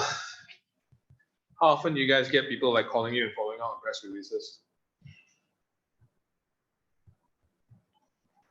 A fair amount, but usually we're like, yeah, sorry, we don't do that kind of stuff. Exactly, right? I mean, you could ask the PR company to do their bloody homework and like know you know, who they're sending stuff to. Yeah. I usually like just tell them off. I tell them like, do you guys know what kind of content we publish? And if they don't, then that's the end of that conversation already. Yeah. We get like at least what 20 calls a day, so it's quite annoying after. Hey, social distancing. We are housemates. There's so much exposed skin over there. I can't even like. You guys are practically like rubbing social like facial hair. You know. Some show for you guys. Actually, we should charge for this, P2P. Oh no, I forgot there are other people other than Chak on this group. Yes, other non-rage people are here. Ooh. You guys need an OnlyFans page. Just Sam saying something. The OnlyFans. You know what's an OnlyFans? Are you rolling a cigarette right now? Social media influencers started this app. Oh my god, you guys are so and they do like nudes and stuff. Oh my god. Yeah. Some people take videos while they're banging all this. Oh. Y'all are so ghetto, man. Like the rage team is so ghetto. Why, One, I've never had anyone smoking during my session before, like live. Well, it's technically a break. It's technically a break. So I definitely have not had two, hairy men molesting each other on. Well, to be fair, I am from Selayang and Sean is from Subang, so that you can take the man out of Subang and Selayang, but you can't take the Subang and Selayang out of them. I have a dating rule about this actually. So my dating rule is basically I never date any girl that stays in any place that ends with NG. Oh wow! What ends with NG? Yeah, because it's usually quite far away. So you're talking about Kajang, Balakong, Selayang, Kepong, Sri Petaling, Ampang. They're all far away. So yeah, don't date anyone. Subang doesn't count because it's Subang Jaya, so that's fine. And I have dated people from Subang Jaya before. So. Okay, I'll go back to bedroom. Bye. Okay, bye. I think that worked out for you, Chak. The dating thing. Not really, because my current girlfriend stays in Bukit Jelutong, but she always drove to my house. So. Oh my god, Bukit Jelutong is so. I'm from Bukit Jelutong. Yeah, it's pretty far. It's like away from the entire universe. You're one of the only people that admit that, because usually people who stay in these far away places go like, it's not that far, lah. It's only 15 minutes if I drive at 180 kilometers per hour. Yeah, you come here, it's like 10 minutes to Bangsa, 10 minutes to Park. Like all my friends are here. It's so far away. Half an hour is like, and you have to take a damn highway. Okay, you have to take 2 highways to get there. It's insane. Speak the truth. Yeah, there's so much fake news about how close Bukit Jelutong is. I know because I go back and visit your parents every week. It's pretty far. Yeah, where do your parents stay? Kubah, is it? Her parents stay. You know the Jaya grocer? Oh, that's really convenient. Yeah, it's not bad. It's just off the highway, so just get off the highway and straight away go there. You? No, I stay in Jalan Mimba. Very ironically, I have a dog. I used to have a dog, and it's a very small community of less than like 10 houses, and there's a mosque there. Yeah, because it's when Guthrie took over, right? They made like smaller housing, and then where your girlfriend stays, that's where Sime Darby took over. So they started to populate the same amount of land with more houses. But ours is very small community, kind of like on our own with our own park. But there's a mosque there, so everybody there is quite religious. Me and my mom, because we're Malay, right? We had the dog. We had our dog, so we were kind of the pariahs lah of the community. Just walking around with shorts and sleeveless, and then with our dogs. Oh wait, so like Guthrie got to build 10 houses before Sime Darby took over, and those are the 10 houses that you stay at. Yeah, it's like a group, the smaller groups. So that's so small. 10 houses, like it's not even a street. It's half a street. Yeah, it's quite small. Yeah. Is that like a group WhatsApp chat where people? 20 lah, maybe not 10 lah, but like 20 lah. It's still very tiny lah. It's tiny. So are you still doing all the news flashes right now? No, we're not doing the new season for Newsflash yet, but it was really fun working on the previous 3 seasons. Right. Did the Star ever pay you for emceeing all those things? Sometimes. So like for the events team, sometimes they have these big or like things that they have online. I don't know, like those conferences. Yeah, like the one that I met you at and Ian at, right? For the thing. Yeah, for that sometimes you get like a token fee. But for me, I kind of do it because it's fun. Like you get to talk to people and then learn. So why not, right? It's free knowledge. Are you doing it outside the Star as well? Like freelance? No. But it would be fun. Pays really well. You should try. Yeah. I mean, nowadays there's no events, so it's a little bit difficult. But I mean, if there is, it's good work. Yeah. All right. Once back already, we gotta like have serious conversations now, or something like that. Okay, no more molesting. I guess smoking is fine. Is everyone else okay with, Okay with I promise there's no passive smoke. It's one of the benefits of Zoom call. Ooh, I can tell it. Yeah. I'm going to give you 1 point for that. Thank you. Thank you, sir. Thank you. My man. Who said that nobody laughed at the send your OnlyFans account chat in the chat box? I thought that was funny. Thank Only you. what? Sorry, Maida, you don't get points for that. No, if Sia found it funny, just give me 1 point. It's okay, give me the point. OnlyFans. Well, what is Samantha, that wasn't you. So you can't. Yeah, that's why. OnlyFans. It's Samantha who said that. Yeah, No, Samantha said send your OnlyFans. No, I said Sakpa and Sanjeev, you should set up a OnlyFans account. Okay, never mind. It's okay. Give Sam a point. Okay, lah, half point each lah. Okay, Chak wants to talk about serious things. Okay. What is OnlyFans, by the way? It's like this page where people get paid to do naughty things. Sometimes the degree of naughtiness depends on the degree in which the creator wants you to see. The selling point is that a lot of social media influencers have gone on it, and they're like new social media marketing influencers. So they're like, sign up to my OnlyFans, so you pay a subscription fee, and then they send you nudes and stuff like that. Oh my god! Because no one understands. Oh, no wonder Chak didn't laugh because Chak didn't know that this thing exists. Well, yeah, I mean, I don't consume that kind of content, obviously. So if you guys are interested, follow my OnlyFans. I'm going to give you another one. Because someone on TikTok made fun of me and said something about OnlyFans, and I didn't know what it was. Oh no! That is some shade. That means you're hot enough to be on OnlyFans. Okay. Okay. My God, it's like being a kindergarten teacher, man. Okay, let's continue. Let's define viral, okay? Low shares, low clicks, obviously not viral. High shares, low click, what's that? We talked about it just now. High shares, low clicks. Anybody? Orang asli fact. Correct, Claire, 1 point. Low share, high clicks, what's that? Lengloi effect. Lengloi effect. I said first. I said it. It was just a lag in my internet. Oh, Yeah, okay, so sorry you're poor. And I am. Please donate to me. Start your OnlyFans account. Sorry, okay, done. Moving. Yeah. Okay, moving on. Sean gets the point. High shares, high clicks. Yes, that's viral, obviously. Okay, so that's the definition. That's the summary of what we covered in the previous session. Okay. So let's go into the dark art of actually selling content, because selling content is such a big part of your content being successful. Okay.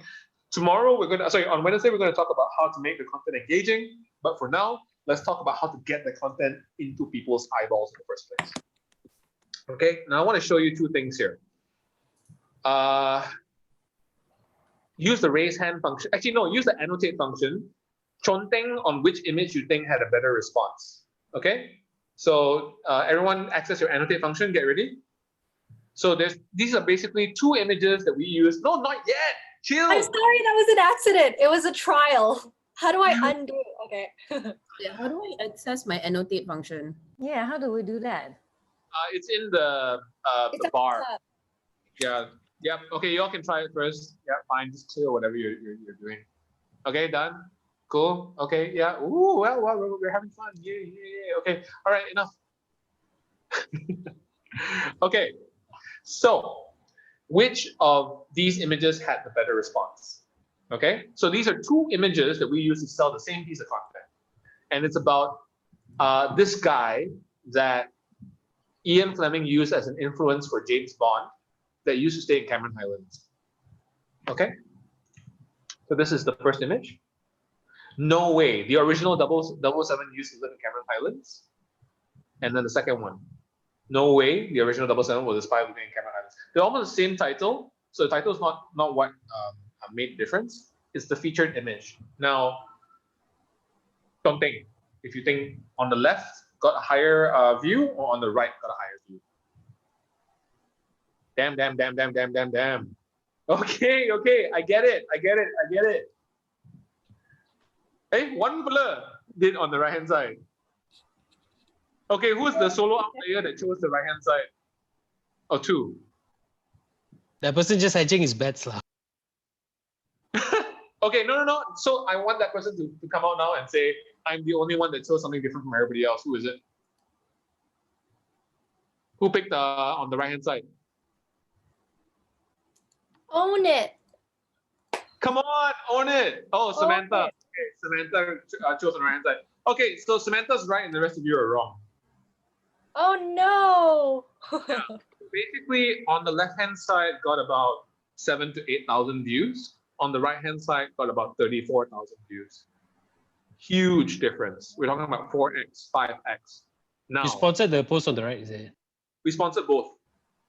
So we sponsored both the exact same amount of money, which is 100 ringgit, and 8,000 views and 34,000 views. That was the difference between these two very similar cells. Now, can anyone tell me why?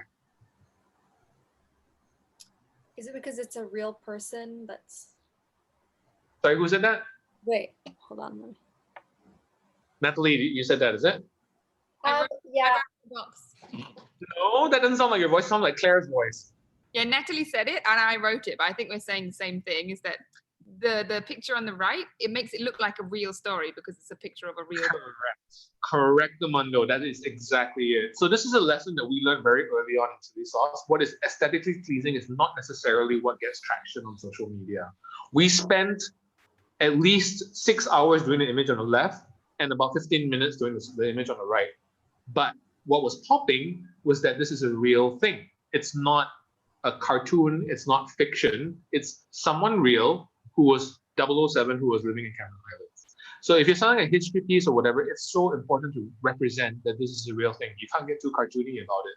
So this is what I'm talking about. Selling is a totally dark art. And we've just proven that because 99% of you chose the one on the left, but the actual one that got the better traction was the one on the right. So the first thing that I need to tell you about selling is that you need to tie into your lizard brain. We're not talking about a critique of what image is more aesthetically pleasing. We're talking about what is the immediate reaction that your lizard brain has to an image, which is why, sadly, attractive people get a lot of traction on social media because that is a lizard brain reaction, right? It's instantaneous. We don't even think about it. Chak, sorry, I Yes. have a question. Is there a possibility that the various number is because of the caption as well? Because for me, right, when I read the left one and I saw that it is a sponsored content, I straight away wouldn't open or click. So no, because what we captured here was someone sharing the content. Our caption was different. We didn't mention sponsored. You guys had the exact same description and everything, right? Yeah, same description. So basically, nothing has changed. It's just what we captured on social media here. For whatever reason, I captured this as Andre Tiao sharing it instead of Chili Sauce sharing it. But when we shared it, we didn't have the caption of sponsored content. And besides, we wouldn't talk about ourselves like, whoa, this is how you do sponsored content. So this is actually someone actually complimenting us about our sponsored content. So sorry about that. It's misleading, but no, that's not the reason. Yeah. So actually, that's an interesting segue because the next okay, so what I wanted to show you guys was two very similar posts on social media about Tenet. You guys, how many of you also saw Tenet? Loved it. Yeah, I didn't so much, but I just wanted to show you guys two posts about Tenet. So TGV Cinemas posted about Tenet saying advance sales are now open. They had a trailer and everything, the IMAX trailer, and secure your tickets now. There's a link there. 12 comments, 16 shares. GSC posted the exact same thing without a picture, with a hashtag. I can't stress enough. Go wash room first before you watch it. It's 2.5 hours on. You can't miss a single second of the movie. 1K comments, 544 shares. Okay, so that's the difference. There's no difference in content here. In fact, the one on the right doesn't even have a featured image. It's just the language they use can create such a huge difference in the social media traction of a particular post. Okay, and what we're going to do in the next 1 hour or so is try and tell you guys how to replicate this. Okay, we live in a twilight world. Yep, we do. Sell content and not look like World of Buzz. Oh, no. It's a good thing I you guys, okay? That's not usually in my deck. Don't post it on social media. I took a boomerang earlier to post later. I'm like, I'm certainly not gonna boomerang this. Okay, so I thought it was important for you guys to actually have that qualification because it's not like you need to look like a chili sauce or a World of Buzz to sell content. There are other ways of doing it in a credible way as well. You don't need to be like super jokey, funny or whatever. There is a balance that you guys can strike here. What that balance is, I'll leave it up to you. That's not my place to actually recommend, but I can make suggestions if you guys are interested. So the first most important part of social media selling is the 3-second rule. Now, what is the 3-second rule? It's really simple. When you're on social media, you have 2 to 3 seconds to convince somebody to consume your content. Why? Because of the news feed. When you're scrolling through your news feed or you're looking at your notifications or whatever, you make a content decision in 2 to 3 seconds. That removes the aesthetic, the appreciation of the craft, even the humor to some extent. It has to be super slapstick for you to get it in 2 to 3 seconds. You can't go like, that's really smart, I'm going to click on that. That's not going to work. Okay?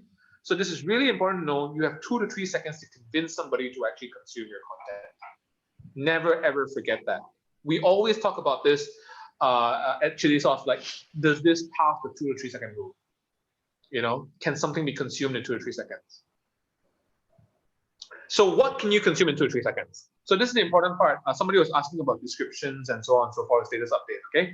So the majority of your sell is always your image, okay? That is the biggest thing that appears, is 60%. The title paired with the featured image, they make up like 80% already all there, okay? Everything else is kind of incidental. Once you got this, then you might look at, okay, is the brand reliable? Is it like, memes for Najib teens? Is it R.Age? Is it World of Buzz? Is it the coverage or whatever? That might influence my decision on whether to click on something. But if something is really super attractive, I have admittedly clicked on one World of Buzz article before. Okay, so yeah. And then your status message, that is more of an engagement strategy. So sometimes if you ask questions, say like, what have you guys done about this? Or let us know in the comments below or whatever. The reason why people do that is because the more comments you get, the more Facebook's algorithm will push it to more people, right? So that's a simple kind of equation there. You kind of want to ask questions or create some sort of response via your status update. So this one genuinely will only appear to your fans, because other people, once they share it, then this will disappear already, right? So only people who are fans of your page will actually see this. I highly advise that you guys use some engagement strategies there to actually start conversations, ask people questions, that kind of thing. Then it will raise your ranking of that content on social media. And then 5% or less actually nowadays is your description. So nowadays actually it's about 2% or 3%. Hey, who put that stupid tick at the bottom left? Never mind, I'll just leave it there. Okay, so number 2, when you are conceptualizing your content, think at the same time about how you're going to sell it. Okay, I think this one would be really, really, really useful for you guys. When you think of a piece of content, before you even actually go out there and start doing your research or whatever, get into a room and talk about how potentially you might sell it.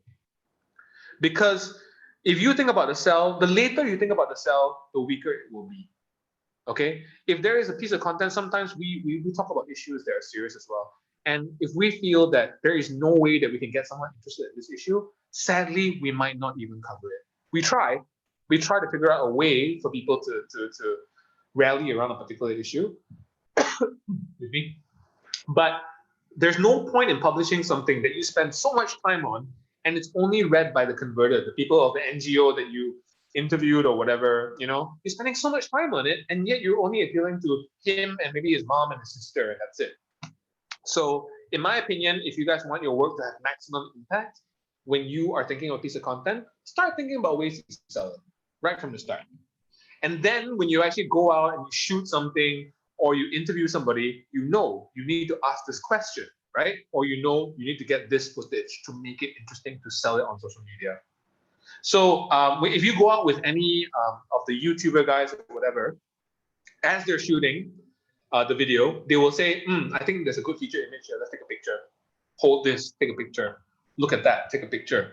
So they have options when they go back and they look at, okay, this will make a good feature image because this was unexpected, that kind of thing. So think about selling from the start, okay?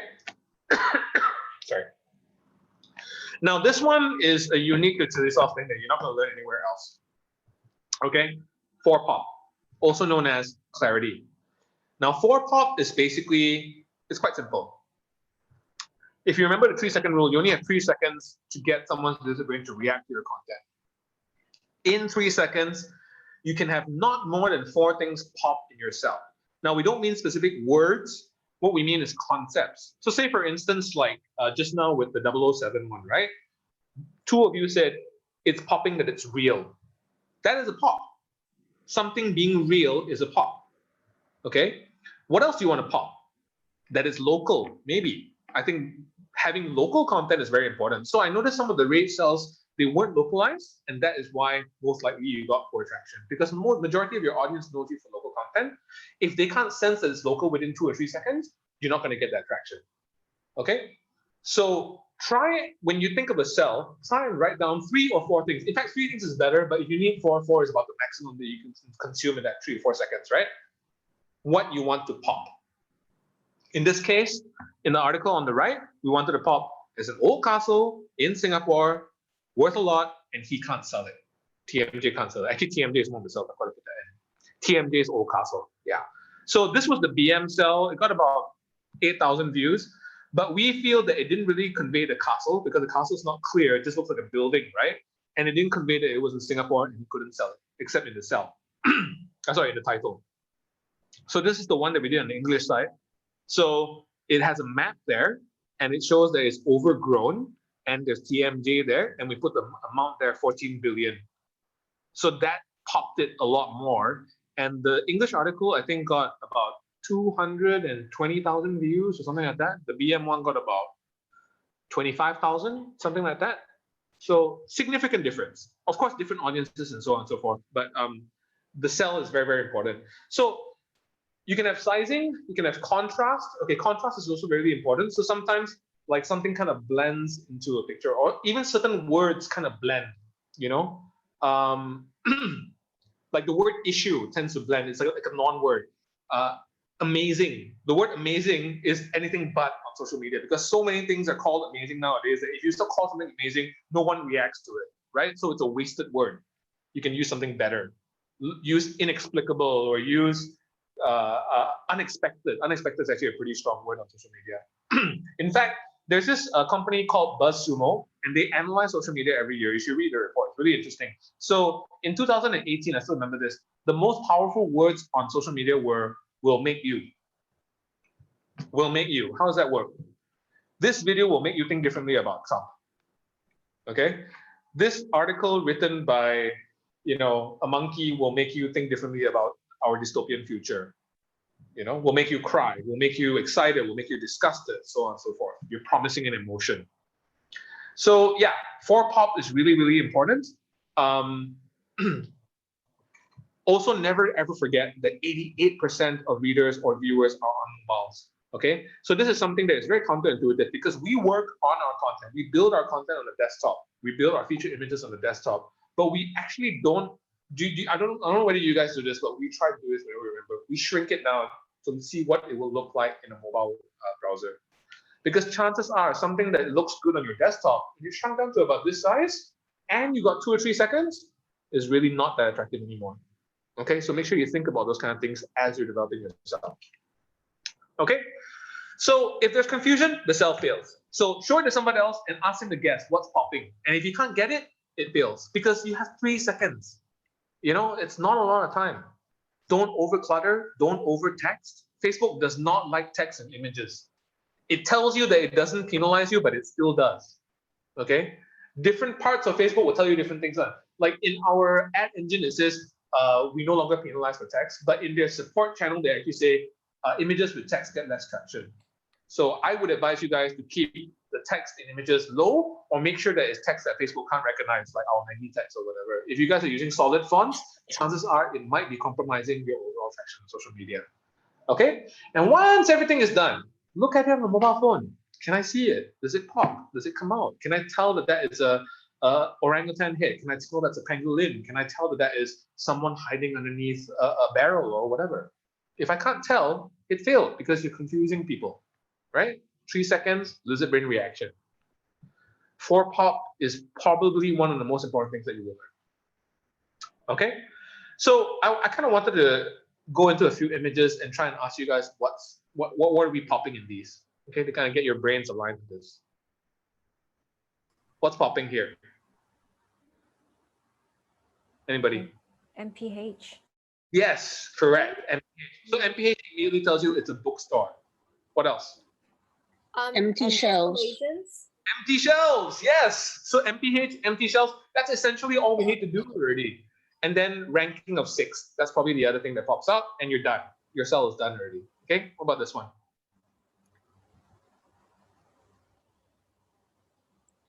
Fire team? Yeah, fireman. Okay, what else? A crack in the foundation. Sorry? A crack in the foundation. Oh no, it's not a crack in the foundation.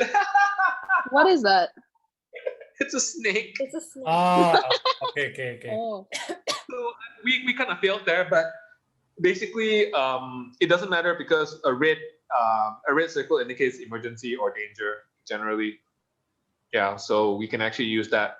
If it was a crack in the foundation, it would still kind of work actually, but it was a snake. So yeah. What else? One more thing. How long it took them to come? That's a curiosity gap. We'll get into that later. The other thing is it's real. So real was popped by the fact that they're actual firemen and there was an actual red circle. Red circle generally is for real footage or something real. They don't usually use red circles for anything like fictional. So yeah, the fact that it was real. I think that's one very important one that R.Age needs to remember in particular.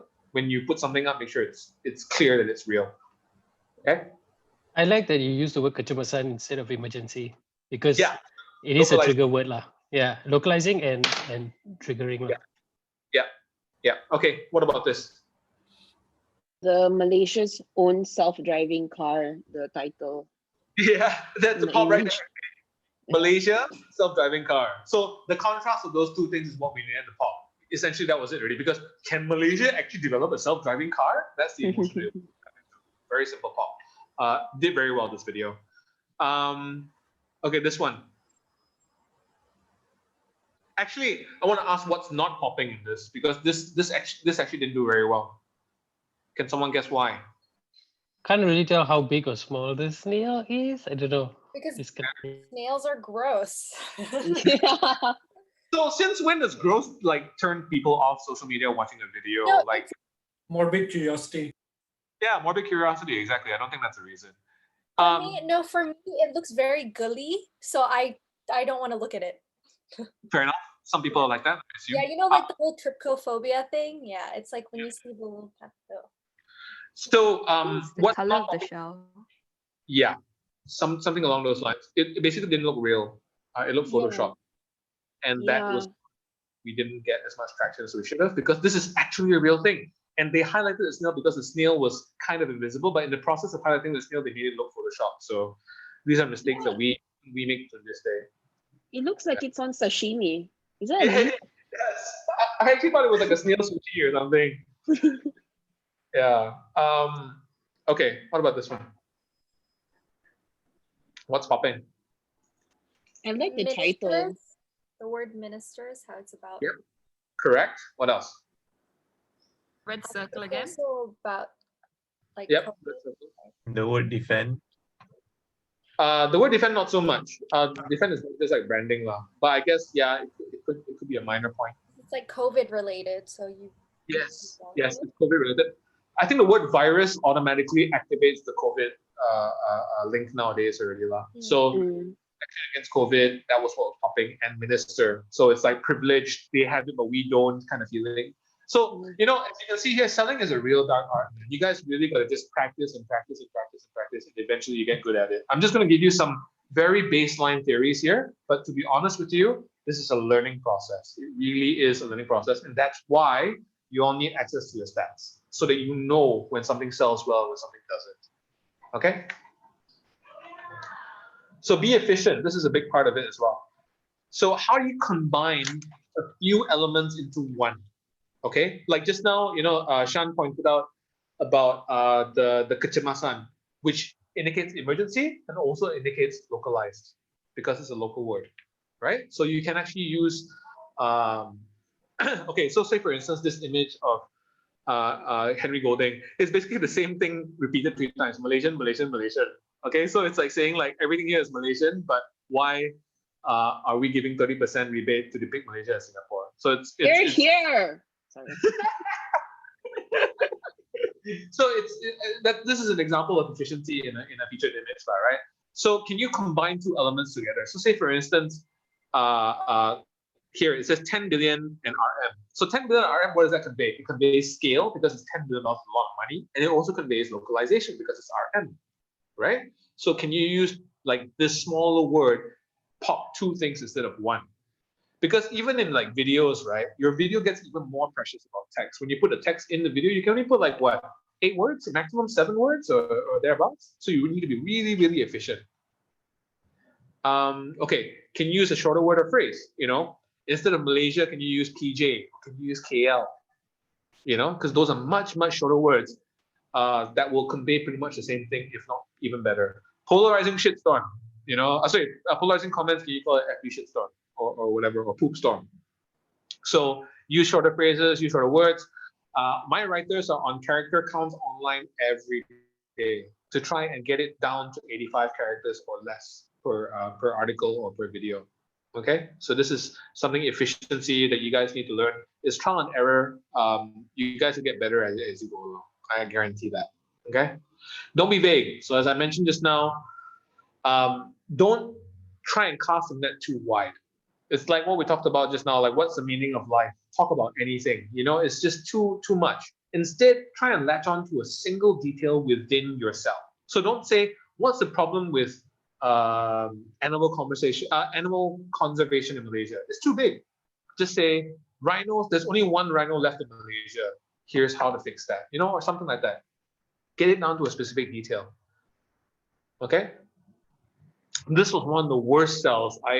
I almost fired this intern based on this sell. Okay. Workers in today's Malaysia have less power than we did back then. Here's how it happened. Now, here's what's vague about this, okay? Less power. Do they mean electricity or like, constitutional rights? Now, it even comes down to mangkok tandas. Does it mean that he's calling him a toilet bowl, or does he mean that mangkok bagi tandas. I don't know. Like, I can't even tell what the joke is vague. So everything about this is vague. This article assumedly did horribly. Expectedly did horribly. Okay? Get rich quick. 7 amazing things about X. Are you healthy enough? What is the meaning of life? All these are horrible, horrible, horrible sells. You need to get specific. Okay? Now, I realize with a lot of these social issues, sometimes they can be quite a broad topic. But what you want to do is tie into a specific incident, or maybe a conversation piece, or maybe a quote that somebody had within that particular piece of content. Okay? So we'll actually be doing some homework with regards to this. I'm going to take one of your campaigns that didn't do so well and get you guys to try and resell it based on things like this. Okay, being more specific, knowing what your foreprop is. Okay. Even on says their videos average anywhere between 20 to 200K for each video, but this video got 5K. Why? Because I can't tell what it's about. I don't know. There's no compulsion to click on it. Hack your life? How many ways are there to hack my life? I think the Matrix. Yeah, and the Matrix wears a Maxis shirt. You know, it's so you know, like, this was well below average for Says, and I think that, you know, this guy probably got fired after that business sell. Instead, try these things. Here's one thing you missed about today's budget announcement, or we calculated how much he spent on X. This minister believed this based on one quote. Okay, so basically what I'm saying is that even though your content can be about 25 things, what you want is your sell to be based on 1 or 2 things. Okay, try it and you'll see the results, and then you'll know how to develop that muscle further. So essentially what I'm giving you guys is like a gym workout regimen. Okay, things to try as you're selling your content and everything, to try and build those muscles as you go along. You won't get good at it immediately, but I can guarantee that you'll see some results at the very start. Okay, so I talked about just now about the curiosity gap. So this is it. I think, how many people are familiar with the curiosity gap here? No? Because some of you actually do it in your work. Like, blah, blah, blah, blah, blah, blah, blah. Here's how. You don't give everything away in the headline. You give a reason for people to click in. So what we realized is that on the BM side in particular, people love to share but don't actually like to read. So we actually came up with this incomplete sentence kind of self, like, 2 orang masuk bilik tapi tiba-tiba ... No need to click to find out what happened to those 2 guys in the room. So that's an example of the curiosity gap. Okay, don't give it all away in the headline. Don't form an opinion for people. Don't say, animal trade is horrible, here's why. You know, that's already forming an opinion for somebody. To say something like 18,000 animals are traded in Malaysia, here's how that's done, or something. Don't ask rhetorical questions. Yes, so this is like the ultimate sin. Don't say things like, here's why this is bad, or like, why is this bad?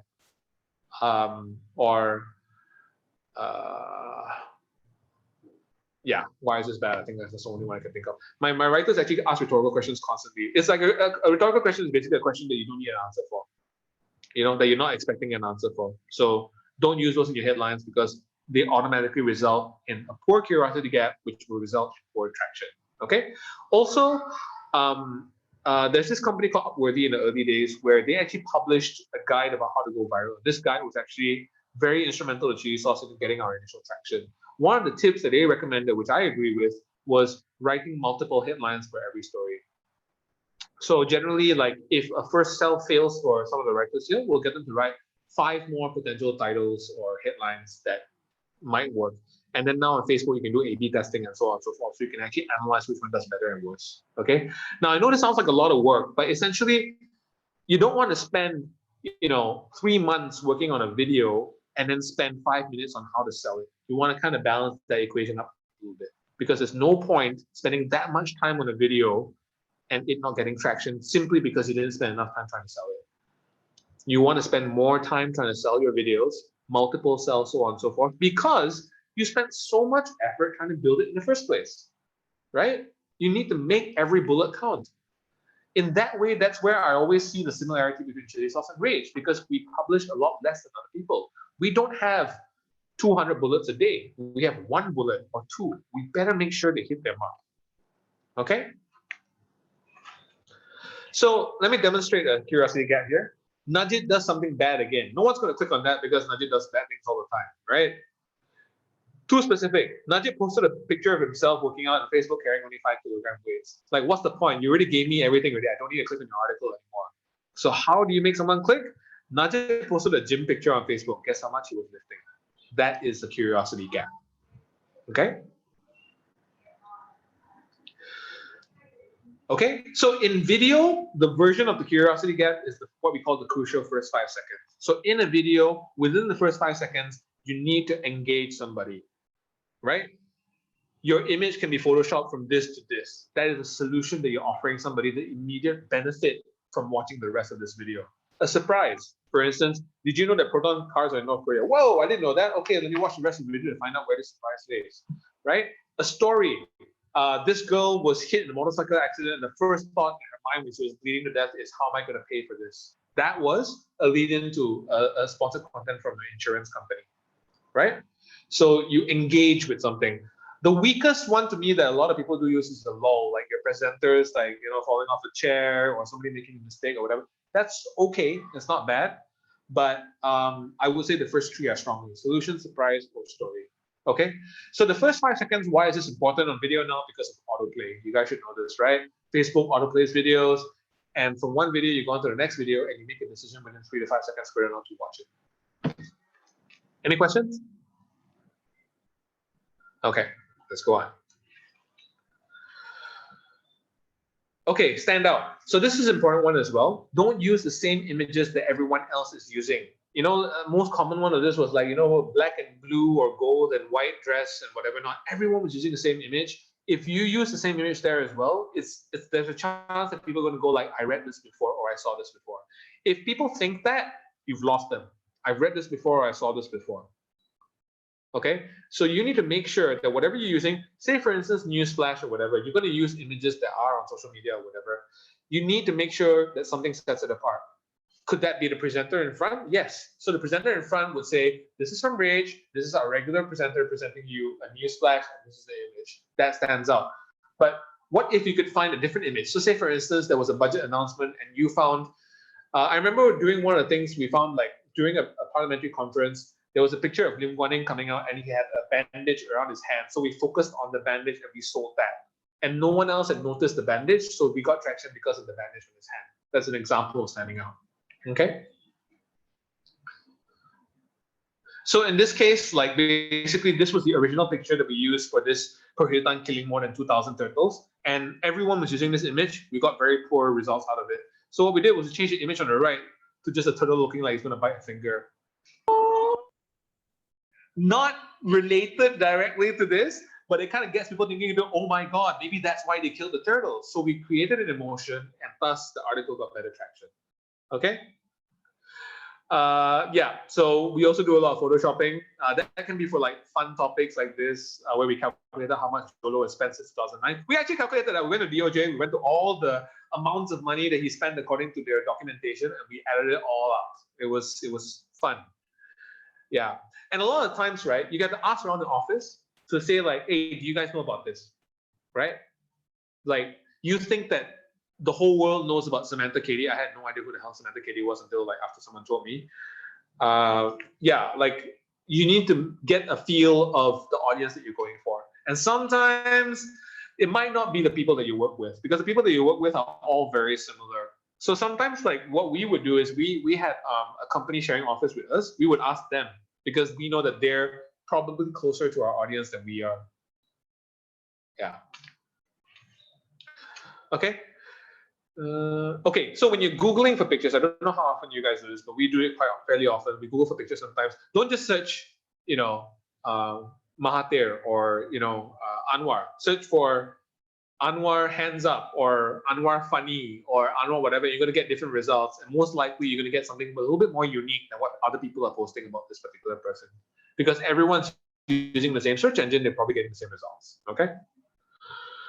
And then you can use brand identity, which we'll be getting into a little bit more on Wednesday, to differentiate yourselves from other people. I noticed that you guys are already doing this with the red and the white and the certain fonts that you use.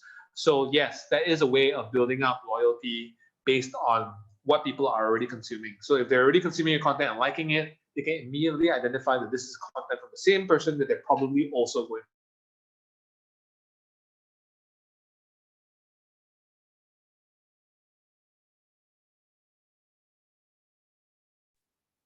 enjoy. Okay, so that's not have to be Ian either. Okay. Sorry, we lost you for the last like 10 seconds. Yeah. Oh, sorry. You need to give everyone a point because your internet sucks. Yeah. Sorry, you're poor. That doesn't work that way. No, that's not gonna happen. Sia, don't you dare do it or you're fired. Sorry, I help you guys, but Chak overrides me. Okay, so I feel like this is an important part of what could really improve at Rage, because I don't know what kind of person Rage is, honestly.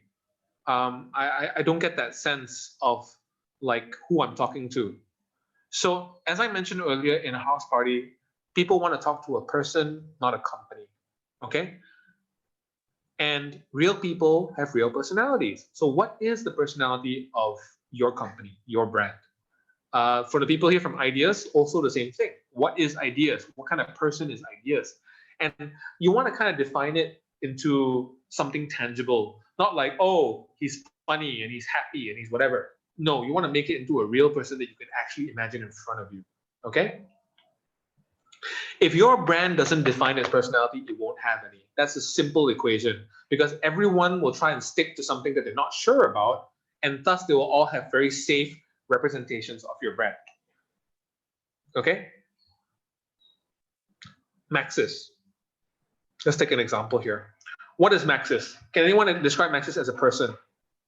He's Anybody? reliable. It's reliable.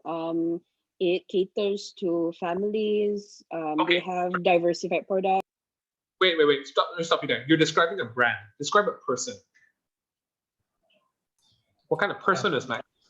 They're very calculative. Calculative? Okay, fine. No, but I'm talking about describing a real person in front of you. Yeah, like Max. Boring. If Max was a person, they would be a calculative person. Okay, let's say if I were to narrow it down to a relation of yours, is he or she your mom, your dad, your friend? What are they? Very corporate uncle. Yeah. Yeah, like grandpa. Maxis. I would not hang out with Maxis at a party. Okay, I'm not far. There's some distance for sure. So it's a cool dad, believes above all in getting the job done. So someone said reliability just now. Yes, it is known for reliable. It might not be reliable, but it's supposed the brand is reliable, right? What they're selling is we're more reliable than our competitors. Can have fun once in a while. Now let's go to DG. What kind of person is DG? Describe them as a real person. Satpal. They're fun and young, and they want you to save money. It's like your brother. Who said Satpa? I did. Okay, another point for you. Nice, son. Thank you. No, okay. Okay, fine. You say Satpal, right? Can I say funny, helpful friend? Does that work? Believes in being a customer best friend, willing to go the extra mile, young, hip, fun.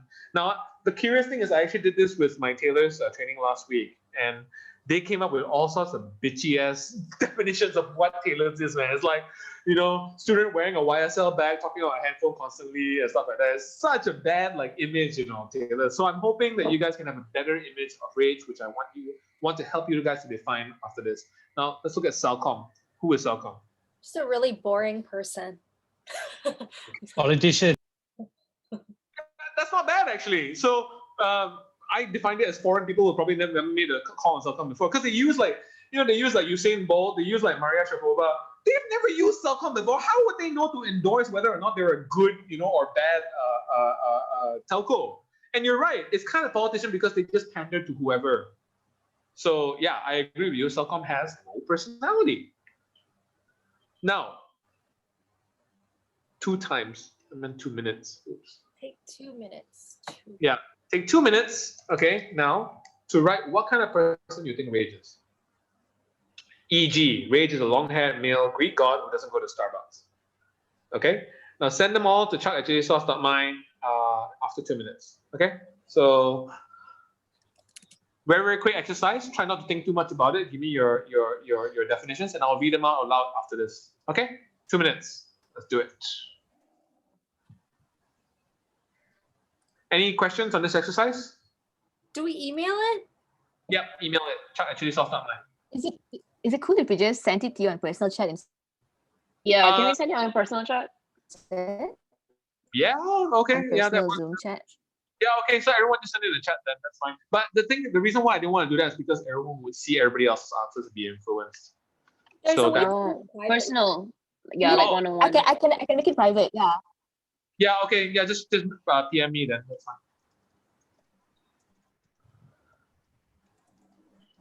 Everyone cool with PM, not email? Yes. Oh God, okay, I'm gonna check on what PM should do. PM the P.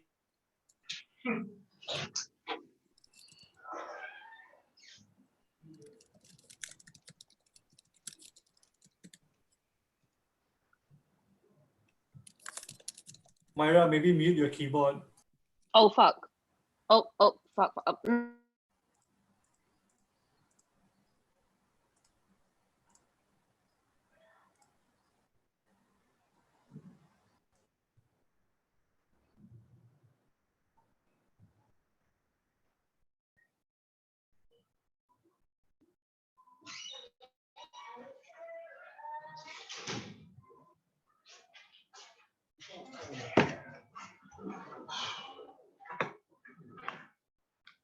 Okay, let's see how many of you have sent in already.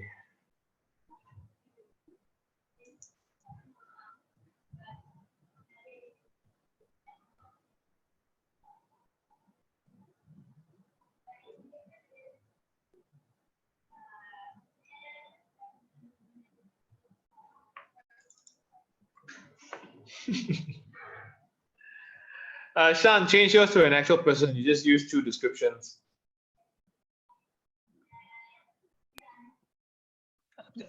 This person can't have both these qualities, man. They could, but what kind of person is he? Is he your brother, your friend, your sister? A guy down the street, a stranger? What is he? Or a millennial? Yeah. Some really interesting answers here. Really interesting. Is Ian still here?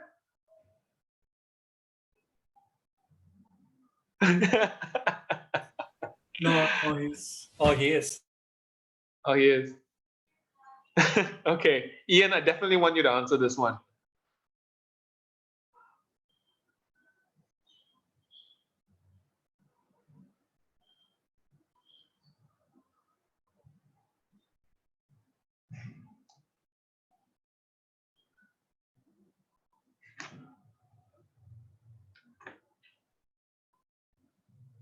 Sia, Yes. can you cut and paste all these into an Excel sheet, and then we'll send it to them after this. I think it'll be quite useful for their own internal reference. Nobody sent it to me though. Oh, crap. Yeah, I'll do it for you. I'll screen cap for you. Yeah, no worries. I'll screen cap it and send it to you guys now so that you guys can actually see. Has everyone submitted already? Ian, I'm still waiting for yours actually. I only want to start reading once I've gotten everybody's answers so that we don't influence anybody's answer here.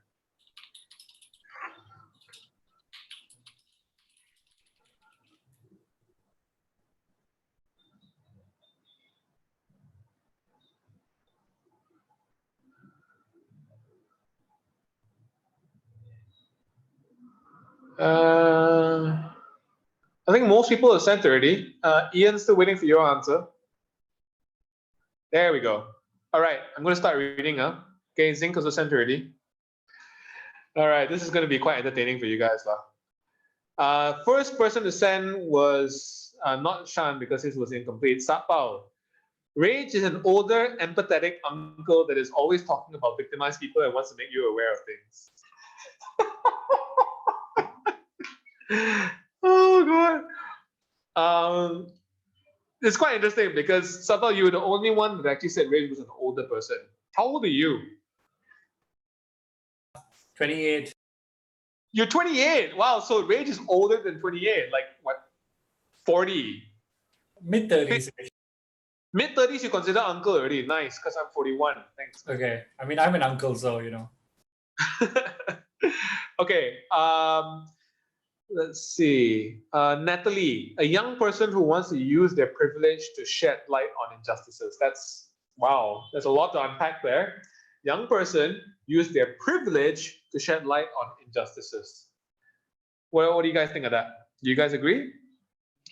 I mean, I think that as a group, we are kind of privileged because we sometimes we talk about things that I think other people out in a wider scale of Malaysia don't think about, but we want to highlight those things. Sometimes I feel that way. Yep. No, I agree with that. I do agree with that. Rage is the neutral friend who gently shows you both sides of the story. What do you guys think about that? That's I mean, we try our best to do that. So yeah, it's pretty good. Did that come from a non-rager? That was from Myra, actually. So I do mostly project content, so. I would say Rage is a bit more than just a neutral friend, like a good neutral, but more than that. Like you're not quite neutral because you also have an agenda to push because you're actually trying to make people think about certain issues, right? So it's not totally neutral, right? Yeah, It's I just don't think we're totally neutral. I think that it's very clear we're very like liberal, and that's not really neutral, right? Yeah, you That's lift true. up. Yeah. so. I think it's really important that after this, you guys actually have this conversation internally about who you want to define Rage as. I think it'll be very beneficial if all of you are on the same page. Because if someone's saying uncle and someone is saying friend, then I think you have an issue with branding in terms of personally. Okay, from Johansson, Rage is a dude who only wears black and red attire and is secretly a Clark Kent wannabe. Wow. Can you repeat that? Rage is a dude who only wears black and red attire and is secretly a Clark Kent wannabe. Why would anyone want to be Clark Kent? I don't know, maybe it's like a Superman complex thing, like you want to save people. But this person wants to be Clark Kent, not Superman. Oh.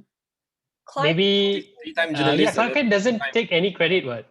Wait, Johansson, please explain yourself, Johansson. No, so basically, Clark Kent is daytime journalist and nighttime superhero. So that's what he's basically Clark Kent. Yeah. That's pretty good. Yeah, I like that. Legit. I'm as Peter Parker, guys. Joe, are you at the airport? Okay, for that explanation, I think Joe gets a top 3 score, so that's 3 points. What? Yeah, you get 3 points for Joe for that. That was actually very nice. Thank you. Hey. Before you clapped at that definition, did you clap at any other definition? No. I didn't clap at it. I did. Who else did? Well, Okay. Chak clapped at anything.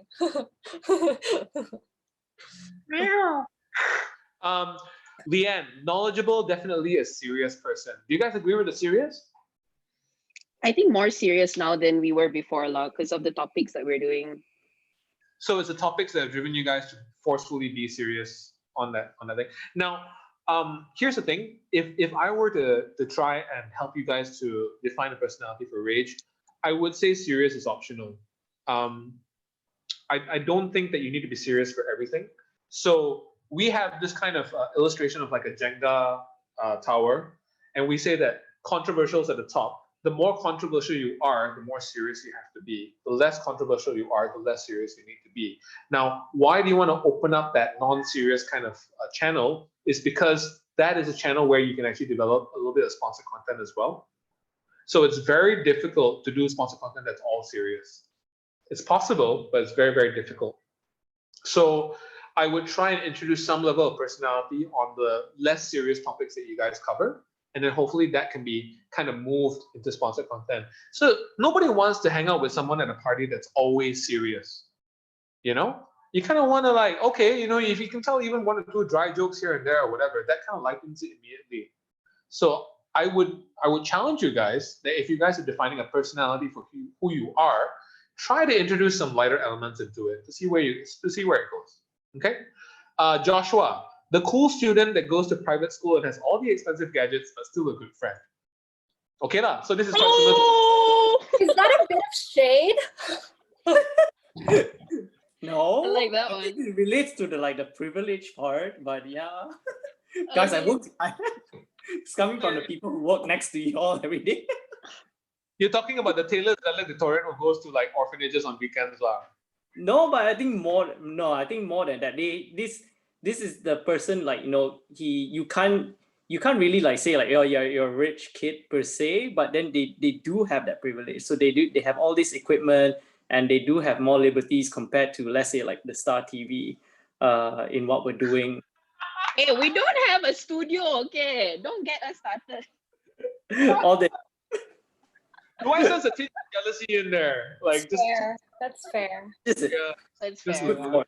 It's good motivation to do better work. yeah, Joshua gets 1 point for a lol on that one for sure. Samantha. Okay, Samantha's definition was quite interesting as well. Batman with a soft heart. A what? Batman with a soft heart. Oh, that's a nice thing to say. Yeah, I'm just wondering, does Batman like have a hard heart, or? I mean, he doesn't kill people. That's He already quite has hard. a heart, right? He helps people. Yeah, so many versions. Yeah, so many arcs though. I mean, Yeah. he wants to kill the Joker because Joker killed his parents, so that's a bit vengeful. Also, I think why, I mean, for me, the Batman one doesn't resonate. Is Batman is seen as scary and a villain who is actually like he's the hero that Gotham deserves and not the one that or whatever like he's the bad. He's seen as the bad guy, but he's actually the good guy. So I don't think Rage kind of fits into that. I don't know. I want to be Spider-Man. That's what I want Rage to be. Spider-Man, just fun and also Chili Sauce is a bit Spider-Man in that sense. Like Yeah, I agree. Our text looks a bit like web or whatever. Vanisha, Rage is the woke youth, ouch, that knows a lot but can sometimes be stuck in the urban bubble, not knowing how to relate with other social circles. I think this is a telling definition, like kind of like this might be how rage might be perceived by some people, and that perception needs to be actively changed. I do think that there is definitely an audience that thinks that rage does cover topics that might be inaccessible for some other people. So perhaps it might be useful in the next iteration of rage to define it as being slightly more accessible and not as atas lah. Because there have been 3 or 4 definitions right here that have said that to some extent rage is atas, right? Unless you guys want to be there. If you guys want to be perceived as atas, like the Tatler of National Geographic or whatever you want to call it, then that's fine. That's who you are. Then embrace it, go with it. Aliza, to be honest, Rage is Ian and Ian is Rage. To be honest, it's not something that I noticed. Sorry, what? Who was that? That's Vanisha. Which one? You didn't notice that Ian is Rage and Rage is Ian? I think she's talking about the atas bit. Oh, the atas bit. Okay. So when you said woke youth, you didn't mean that in any sort of derogatory way. You meant that in a good way. It's jammed out. Venisha's picture seems to have frozen. Like, yeah, I think she's frozen. So we dock her 1 point, is it? I think Saying to miskin. Maybe text it. Stable. Maybe send it in the chat. Yeah. okay, I can't scroll the chat because I'm still checking out the other entries. Aliza says Ian is Rage and Rage is Ian. This is actually not a bad way of describing a company as its founder. I think a lot of people also tend to relate Chili Sauce with me. And by that, they have a certain personality as well. But we also chose to define it within our writer's guide. We chose to define what Chili Sauce is, what our traits are, and so that it's consistent across everything. And I think that it'd be useful for you guys to define it as well. You get a lot more engagement if you act like a person rather than a collection of people trying to represent an undefined personality. Okay, I think that much is clear. Rage is the smart friend who knows about all the social issues and is also into kindness at school. Claire. Now, Be honest. Is this somebody that you would approach at a party? Sorry, can you repeat that again? Can you repeat it? Sorry. R.Age is the smart friend who knows about all the social issues and is also into kindness at school. I mean, I would. Yeah. I mean, one or two of you might. not really. I think they might come off like intimidating. Then Yeah, like a school nerd. School nerd. They might come off as like too serious. It's like, oh my God, Claire, you're here. I'm so glad. I can't wait to hear about the children suffering and global climate issues. Please bring it on to me. Yeah, those aren't exactly like parter starter topics. No, they're not. So I think there need to be slight tweaks to the personality profile that we're looking at here. Okay, a loud activist who is always curious, Iskandar. Yeah, I think that's also true. Always curious, I think, is something that you guys can embrace. I think the curiosity that you guys have with regards to these issues and exposing them in an interesting way, that is something that I think that should be kept from the current iteration of who R.Age is. Shan, R.Age is my Rumah Sukan leader. Please explain. Well, you need your own team to work. Okay. And in the greater scale of things, you want that for the whole country as well. Yeah, that's where I was coming from anyway. Your definition is similar to Satpal's, like a reliable uncle, almost like a father figure to kind of move the country in a better direction. But he's also the hip sportsman, He's the Rumah Sukan leader. He's not Satpal's uncle. So he's a cool teacher. Ken. Is it like the one that leads the way? Yeah, it's quite layered actually, because sports is not something easy. If you can lead, and a leader in a sports team needs to ensure everybody wins in the team for that Rumah Sukan to be any good lah. And subsequently, you want it for the greater. You want the entire sport to develop, and that's how I mean the country lah in this case. Yeah. Oh. Yeah. Okay, Iwanina, R.Age is the loud sibling and has her AirPods on most of the time. No, meaning we don't listen? No. Oh my God, there's an AirPod right there. Okay, Myra, you get a lol for that. Well done. Well done. Okay, sorry, I'm just saving a screen cap to put on Chili Sauce later, saying that we should do a training session for you guys. Okay. Okay. Ian. Are you guys interested in how Ian described his own company? Yes. Okay. Ian described it as the woke activist who keeps trying to save the world. Yeah. The woke activist friend who keeps trying to save the world. Now, here's my take on that. Can I ask, when I say the word woke, is there a positive or negative reaction to that word? I mean, for me, it's mixed. Yeah, Natalie's right. I mean, it depends on the context you're using it in, right? I feel like it's usually negative, actually. I usually associate with negative. Yeah, okay. I picked that word because I know it's usually quite divisive, but yeah. So we're not I kind of feel like we are not everybody's taste, and we do get a lot of older people telling us that we are snowflakes and shit like that. So no offense, not saying anyone here is old, but so we do get that, and that concept does divide opinion. But that's who we are, unfortunately. The path we've taken has caused us to split opinion, even in our own company. So, yeah. If I were to contribute something to you guys, it would just be, if when you're creating that persona, just make sure that you're not preaching to the choir. That's all I ask. I feel that that's an important part of what you guys do. We at Chili Sauce, we try and aim at the middle. We don't want to be too liberal, because if you're too liberal, you're only preaching to liberals and you're not engaging with the conservatives. Ideally, we can create a space where we can have a conversation in the middle. or at least highlight issues to people who didn't already know about them. I think that's very important as well. So let's say, you know, we're talking about like environmental law. We don't just want lawyers with this, we want the average everyday person to try and do this as well. So that is the only thing. If you guys think that that worked for you, then by all means go ahead with that, but just be aware of preaching to the choir. That's all I ask.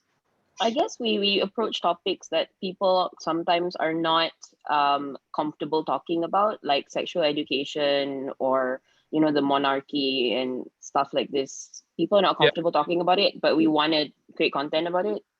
So You guys I guess have created maybe content about the monarchy before. I didn't see that. yeah, it was a news flash that Pulse No, approved. it was about how much the monarchy can get involved in politics. Oh, right. I missed that one. Did it go well? Yeah, that one went really well. I think because it was timely and because maybe not a lot of people do things on monarchy. And I think if I were to put something into your description, brave would definitely be part of that description. Yeah, actually, Chuck, after I clicked send, I was like, no, actually, there's one thing I've realized about, like, if we imagine Rage as a friend, and every time we do talks and stuff like that, that's one thing.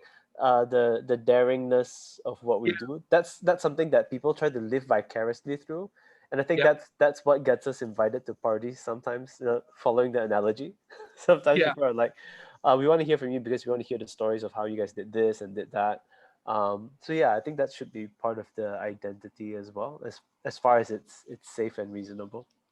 It's the same reason why I idolize people like Steve Chowla. I mean, the guy's got balls, man. You know, like just doing the stuff that he covers and stuff like that. I think you guys, we admire you guys in the same way. You know, there's things that Chili Sauce would never be able to do in the same way that Rage does it, and we want you guys to continue. But by the same token, brave, but not necessarily like too woke. I still have to use that word. You know, like too liberal, I think is something that I would avoid if I was you guys. Yeah, but bravery is something that I think that everyone relates to and that everyone can get behind. You know. Just want to add here, like, you know, but the thing is, the so-called like privilege or rich or this like very liberal status comes because we are in an area or a background that does reflect this type of things, whether that rage really embodies that spirit or not. Sometimes it's just the association. This is a KL folk or PJ folk and stuff like that. So I think an easy way to solve that image problem would be maybe to use a little bit more naturalized language in your communications. You know, both in terms of social media updates, in terms of the language you guys use in your news flash.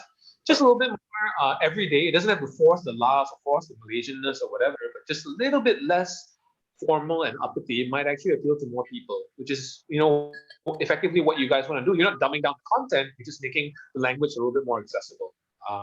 So less news language and more relatable language lah. Yeah, maybe not so atas the accent, like, you know, like so angmo or whatever lah. You know, I mean those are just suggestions. At the end of the day, you guys are defining your own journey, right? Okay, Zinc. Rage is Diane in the BoJack Horseman in real life. Always believes in good impact and angry. Okay, I think based on other people's reactions, you got a low point for that. But I have no idea who Diane is in BoJack Horseman. Can someone explain this to me? She's like the journalist who fell in love with BoJack Horseman, but their relationship couldn't really work out. She's very like into fighting for causes. Yeah. But she did get like pretty jaded at one point, so I hope that's not our future. Okay, Zing, do you have anything to contribute to that? No? Okay. Tina, a friend who is very knowledgeable, very passionate about what he does, cares very much about society, and is an opinion leader. Wow, that's a lot of things, man. Elaine, Rage is a neighbor who always bringing up the problems from a neighborhood and kick the management team's ass to get the problems fixed. Oh, wow. We try, thanks. So I can relate to this because I'm that person. I'm the person that always says, hey, you know, you guys should like try to use like composting instead of throwing away your garden waste and all that kind of thing. Elaine, are you here? Oh, yeah, man. I'm here. Okay, you want to explain this a little bit? I think, yeah, I think because physically R.Age is actually staying next. I mean, we're sharing the same floor office, so they always. I mean, I always see them like our neighbor, you know, it's like next door neighbor. So, yeah. So apparently, the place that I'm staying right now, I do find like we have a few very stands out persons like always actually bring out issues about the community, about the neighborhood. So yeah, so they are always the one who volunteer themselves, you know, okay, let me go and talk to the management team, you know, I have to make sure they do something or things like that. So they do, I mean, for R.Age, they do give me this kind of feelings. Yep. Yeah. Okay. I think it's quite nice because it means that you're also one of them. You're in the neighborhood itself. You have a vested interest in improving the neighborhood. So I think that's actually a pretty good definition. I think I'll give you the top 3 as well. You get a top 3 as well. So so there's actually top 2 only right now, since that was actually the last definition already. Okay, guys, I'm going to capture this for you guys and send it to you all. Did I miss anybody's definition? I don't think so. Okay. Anisha did respond to hers though because she couldn't reply via video, so she responded in the chat. Yeah, she did. Oh, okay. Let me just read that out. Give me a second. Yeah. Where do I open the chat? Chat. I don't remember. Okay. My explanation would be it's good that we're woke, that we care and work on spreading that wokeness. But through the Stand Together campaign, has given us a chance to meet so many Malaysians by traveling across country. Made me realize that not many people know about us. We're most popular with the urban crowd. That can be a problem. With some of our stories can make the most impact in reaches communities we're not relating to. It's a very common issue, Manisha. We experience it as well. I think where we've developed is that we actually managed to get a pretty good East Malaysian crowd going as well with our articles. Maybe what you guys can actually consider would be developing content around rural communities that hopefully they themselves will share with their peers. Also, how much Malay language content do you guys put out? Very little. Most of our stuff is captioned, but it's primarily verbally English. Yeah. So with that, you're only going to reach the urban crowd just by definition of language alone.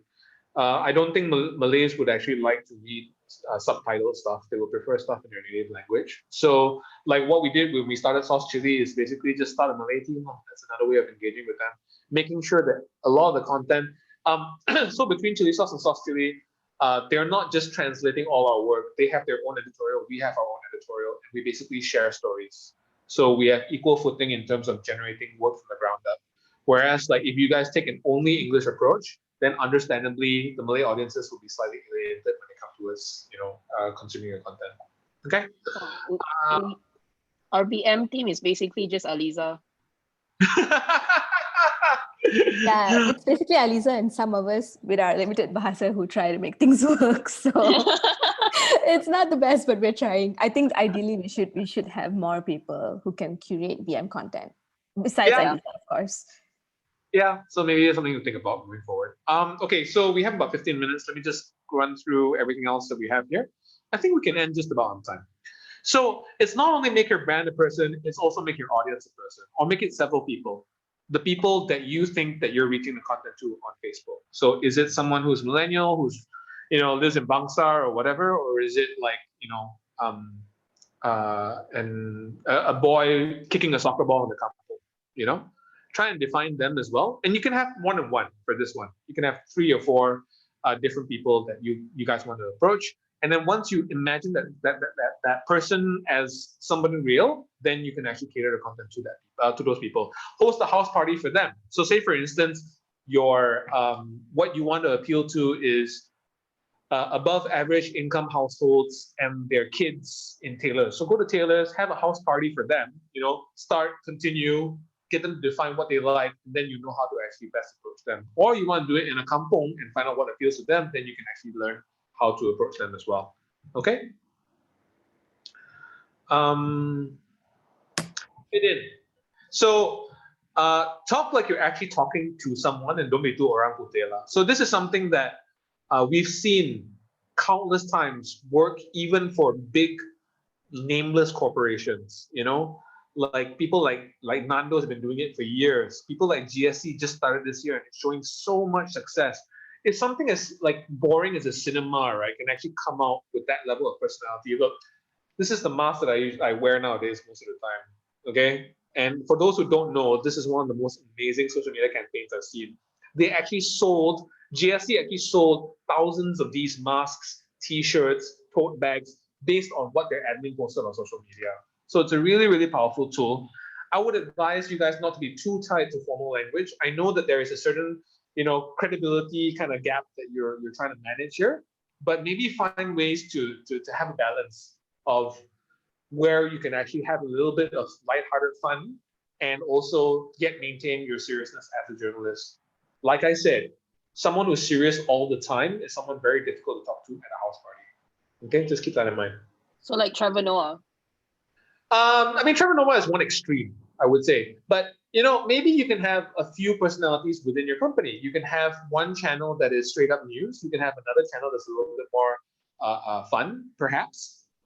Or you could just have, it doesn't have to be fun. It could just be curious, like even curious is somebody that's interesting at a house party, like somebody who's always curious, always looking to find stuff out. Enthusiastic is a way of conveying that kind of personality without being funny or fun or whatever, right? So there are many ways to skin a cat. Horrible analogy. Don't be overly polite. I realize that on your Facebook channel and on your YouTube channel, when you post up stuff, it's quite polite. You can poke dry fun at things, maybe even have a little bit of self-deprecating humor, that kind of thing, to kind of reinforce a sense of personality.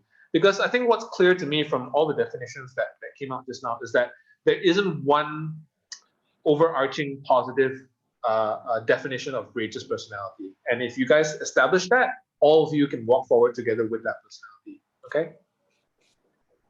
Don't shout about your awesome initiative. You guys don't do this, so it's fine. Let's pick that. But if you want to use it for humor, feel free. Okay? Fit in. Now, Burse has 3 million followers, but they get 12 likes and 1 share on their stuff because they sound like a press release, right? You guys, I gotta say, this is not how someone at a house party would talk. There is a way of using proper grammar and yet not being too formal. Don't talk in passive voice, talk in active voice. So I say like, whoever's interested in the kindness workshop, or whoever's interested in building empathy, we have a really cool workshop coming up. Come join us on November 2nd or 3rd or 4th. It's still better than this. This is very, very formal, very almost newsy, and you can tell that this type of content on social media would stick out like a sore thumb, and not in a good way, right? It looks like a brand is doing it, and that alone makes me not want to click on it. Okay? Find relation points, like what Nando's does. They're really, really good at doing that. They create conversations, they find relation points. DG is also pretty good at doing it. So like asking people what they think is the easiest way to create a conversation, which also raises the rankings of all your social media status updates or whatever.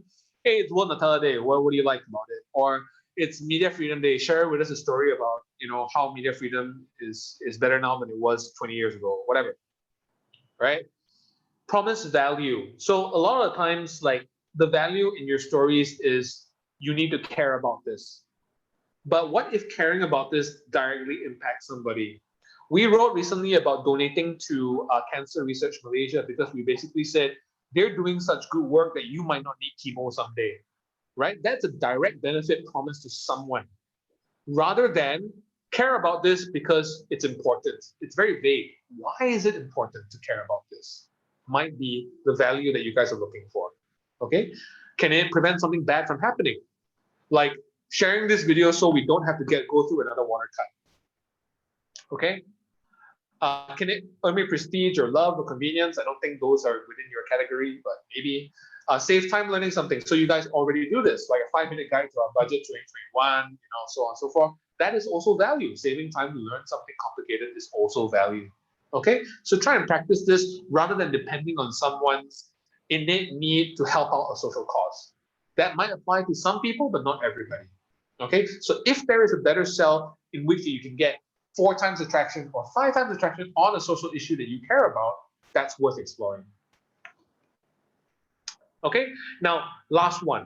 More eyes is better. I'm not sure whether you guys are already doing it, but if you're not, you should be. Which is every time you come up with a cell, share it in a group chat or whatever and say, hey guys, would you click on this? What's appealing about this? What's not appealing about this? Can you guess what I'm trying to pop with this? If you can't, it means you're confused and the cell won't work. Okay, just spend 5 minutes, send it to the team, see what they think. It's not a huge overhead on a team, right? Just to ask what's a good cell. So we have group chats with chili sauce and sauce chili where we actually just share all our cells to make sure, okay, it's decent, you know, or this can be improved. I think I can't see this image in mobile. That's another thing. When you share it with everybody, make sure they view it on mobile so they can actually tell on mobile whether or not it's viewable. Okay? Also, sometimes you want to ask, hey, did you guys know about this or did you guys not know about this? Because that would dictate what kind of cell you all want to do. If it's something that everybody knows about, you want to stand out. If it's something that nobody knows about, you want to do the opposite. You want to find a relation point. Okay? So say, for instance, 1MDB. We wrote about 1MDB before it became a thing. So we needed to find a way to make 1MDB relatable to the average person. Now you can put 1MDB, it'll basically just melt because there's so much stuff about 1MDB out there. People ask what's different, so you need to stand out. But before this, it was like, what the hell is 1MDB? How can I tell somebody to care about 1MDB? And what we did was, would you give 4,000 ringgit to our PM to invest for you? That's how we created a relation point for 1MDB before it actually came out, right? So stuff like that, you need to think about it. Okay, so I think let's look at some of these cells and decide what's wrong with them. Okay, a lot of these are rage. Let's just put it that way, okay? So first one, what's wrong with this cell? Live your life with nothing but kindness. Anybody. And sorry, I apologize if any of these are your direct work. I'm not trying to offend somebody. We're just all trying to improve together, okay? I can't see how the image relates to the actual text. Like, okay, it's kindness, but what are they doing? And also, it's very vague. Yeah. Because kindness in what? Totally vague. I couldn't tell whether the guy was folding clothes or selling them. Yeah, and then the pelajar baik hati pemenang thing, I had no idea what that was about. Yeah, so it's really vague. You're right. Myra, that's absolutely on the ball. What about this one? What's the problem here? You don't really know who's Azri and Azrael. Okay. I can't really tell that it's a blind person. I mean, I know it's a blind person, but I can't tell it's a blind person. Yeah, that too. It's not noted anywhere in the cell that they're blind, which I think would have been one of the bigger cells. Now, 2 blind people being friends since they were teenagers, I think that's a great cell. But if you can't tell they're blind, then it's just 2 guys being friends. It's like, okay, what's so special about that? Right? Yes, absolutely. The blind is not popping on this. Good. How about this one? You don't see him playing blind football. Yeah, he looks like he's playing it with his glasses on some more. I can see everything. Okay, it's good. You guys are developing the eye. You can see it now. You know, you can see like, okay, this is not a good cell. We can do something about this, right? Let's not talk about the typo. I think that's a small thing relative to everything else. But yeah, I think the braille was a nice touch, but I couldn't see it in this cell. I barely noticed the braille until much later. If he was wearing a blindfold, I think that would be great. If you had a picture of him wearing a blindfold and says Genie Boy experiences blind football for the first time, yeah, I think that would be great. Would it just be the picture that we're looking at, or even like the caption, the title we're talking about? The title's not bad. Like, I mean, aside from the typo, you know, blind football for the first time, or no, but experience. I know. Yeah, maybe. Yeah. Because could have just said plays blind football for the first time, right? Blind football, tries blind football, or and then if you had an image of him with a blindfold and another image of maybe someone falling down or something like that, then that would be even better. Genie Boy attempts to play blind football. Experience sounds like a very very formal word. Yep. Okay, Natalie, almost done. Don't need to stretch. Oh, sorry. No, I'm just stretching. Sorry. All right. Okay. Why we need good journalism? Why is this a bad song? Rhetorical question. Yes, Johansson. Rhetorical nice question. one. Awesome spot. Rhetorical question. Yeah, he definitely gets a point for that one. Correct. Never ask rhetorical questions. Okay, this is a perfect illustration of one. You might get good shares and stuff like that, but you won't get a lot of clicks. Okay. It also tends to sound a little bit preachy. What about this one? The Last Survivors. I have no idea what the Last Survivors are for. Yeah. Yes, this was an entire series you guys developed. If someone didn't watch the first episode, the rest of it is gone. Right? Yeah. I'm thinking about Survivors, the TV show. I'm like, is it a reality TV show? Yeah. Is it a documentary? Also, aside from the word Borneo, very little localization here. So I didn't know whether this was a Netflix series, and if it was, it told me way too little. I don't care when it premieres if I don't care about the series, right? So you guys need to think about these kind of things when you're selling something. But I'm really glad that you guys are spotting it already. So it means that the eye has kind of been developed. Now all you need to do is work on it like a muscle, okay? So that's it for today's class. Wow, timing is great. We're 3 minutes short of 1 o'clock. So basically, I talked to Ian, and one of the campaigns that he thought that you guys could actually push again was the pangolin campaign. Now, I went through the campaign. I think you guys did an amazing job with a lot of the visuals, the quiz, the stories, and stuff like that. But the central video, and this was one of the main videos that I found, it wasn't really strong in terms of title and image, and I want you guys to improve on it. Not with a description, but a description. So I want you guys to have a title, a picture, a description, and a 4 pop. Okay, what are the 4 things that you're trying to pop in this image? Send it to me by tomorrow. It doesn't take long. Basically, just watch the video. The video is like 2.5 minutes long. Find an image from anywhere, from the video or from other sources that helps to compel someone to click on this video. Okay? That's basically what I'm looking for. Like, actually, you know what? Let me add one more thing here.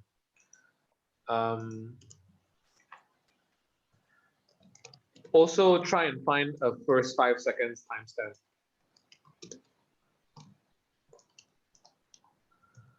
Which basically means like, what is the most interesting part of the video that you can put up front to kind of capture that autoplay audience? Is this a group exercise or an individual exercise? Individual. This is individual. So we'll be going over your entries tomorrow. So basically this is, I mean, it's not enough time for you guys to do a group exercise. It's better to do individual because I want to see how you guys have actually taken the learnings from today. I'll also be uploading this slide to a public document so you guys can go over the things that we've learned already. I have some time if you guys have any questions right now regarding either the homework or anything that you guys have learned today. Any questions? Just that. Or I'm sorry? we can just email it to you, or just email it to me. Just a text and pictures would be easy. If you want to make it super easy for me, put it into a single slide PowerPoint. That would be amazing. Then I can just kind of paste it straight into my PowerPoint. Okay. Okay, this one is like a bit kind of maybe whatever that you're talking about, but also just to just as a comparison, right, with other video content creators. Say for example, like Nas Daily or Project Nightfall. What do they do in relation to this, which gets them the view count that they have? The read. Nas Daily is a lot about branding. Because people have realized that his videos are engaging, they will continue to watch Nas Daily's videos. And I think a lot of it is about branding. A lot of it is also how he angles it in terms of the cell and the image. This one person, they use actually a lot of the same kind of rules or guides that I've actually shown you guys today about being specific. They don't say about like, this old man is awesome. They'll say something like, this old man walked 43 kilometers a day to do something. They narrow in on details. They make sure they pop. Yeah, it's no different. But I would say the main difference with Nas Daily is that he has very strong branding. Yeah. For the first 5 seconds, do you want us to give you the timing from the video that we want to put in the beginning, or cut the actual video, or just the timing? Okay. Video that you want to put, just a timestamp of a 5 second timestamp within the video of what is the strongest 5 seconds to put out there. Okay. Yeah, I've already watched the video, so I have some ideas already. I would like to see what you guys actually do with it. Okay, to make sure that whatever skills that we're conveying today are locked in. That's essentially what I want to see. Okay. Having said that, guys, if there's no other questions, I'll still be here. So I'll be here for another like 10, 15 minutes if anybody has any other questions. But for now, Chak, can we get the slides? yeah, I'll upload them immediately and I'll send them. Is there a WhatsApp chat with all of you inside or something? Or? Yeah. Oh wait, not with Joshua and not with. I think we should create one. Okay, yeah, I'll make the group. Yeah, so how could you do that? So ideally also after this, after the 2 lessons, I will still try and help you guys. If you all need help with cells and content or whatever, I'll still be available in that chat to help you guys out. So we can keep that in the chat as well. Okay? All right. All right. Cool. Thanks so much, Chak. That was really interesting. Thank you so really much. That insightful. was really. It didn't feel like it didn't feel like it was from 9 to 1. It felt like it was from 9 to 5. In a good way. In a good way. It was very engaging. And thank you for your candor. Most people, when they come and they talk about work, they tend to be more like sensitive about it. But you were just like, yep, this is what you guys need to learn. I'm thankful for that. It's only because I know you guys from before. Like if you guys were people like total strangers, I would tend to be a little bit more polite as well. But yeah, whatever. All right, guys. I hope you guys had fun. Anybody has any questions? If those who want to go out for lunch right now, I'm sure you guys are hungry, so just go ahead. No worries. And I'll be here for questions if anyone's still around. Okay. Bye. Thank you so much, Chak. Thank you. No worries. Thanks, Chak. See you Wednesday. All right. Thanks, Chak. Oh, wait. Chak, are we still using the same link? Yes, we are. We are still using the same. Yeah. Cool. Thanks. All right. Bye. Bye. Tina, Elaine, or Leanne from Star TV, you guys got any Star TV related questions? Because I know very, very rage centric. Yeah, because they pay, Yeah, honestly, I don't even know where to start. I do feel this is very informative, but the problem is I don't know how to apply it to Star TV, because like number one, we are so newsy. Obviously, we can't talk like how Rage can talk to their audience, and number two, we don't have like a private page for us to manage and engage with our audience. So it's just so you guys don't have you guys don't have admin rights to the Facebook page, or we do. You do, yeah. Because I remember like suddenly Star admin became this really cheeky character, and people loved it. The what? Star became this really cheeky character for a while, and people loved it. Like, they have a social media team as well. So. Yeah. So they help us manage everything. So they started to merge the Star TV with the Star Online together. So we no longer have our own Facebook page. Yeah. Right. So you guys have no control over the voice stuff. Well, we can do that for our own videos, our own content. Right. Yeah. But it won't be consistent because it will only be for your videos or your content. Yeah, and we don't have we don't have a team or a guideline to say for Star TV itself. So it's very big, very content uploader centric. So that means if I might have a very different voice, and this is how I would upload my content and make the video. Tina might have a different definition of how the style that she wants to upload videos and what kind of caption goes into that. But how much freedom do you guys have in defining that for yourselves, at least just for the content? I think because there's no set guideline, it's most likely a free for all.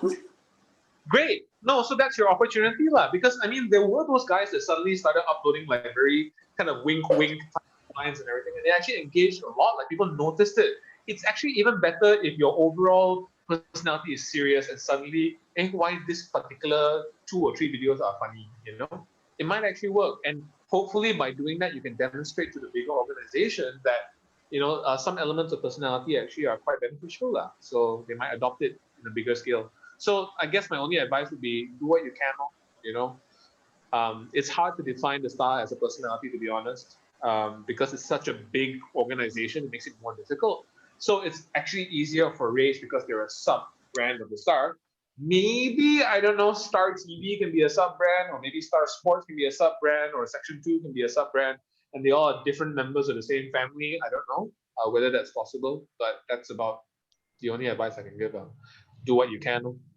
Mm-hmm. I think from watching Star TV, just from an outside perspective, if you guys want to hear, because you guys had some really wonderful insights about Rage's image and what we do, and you guys were right.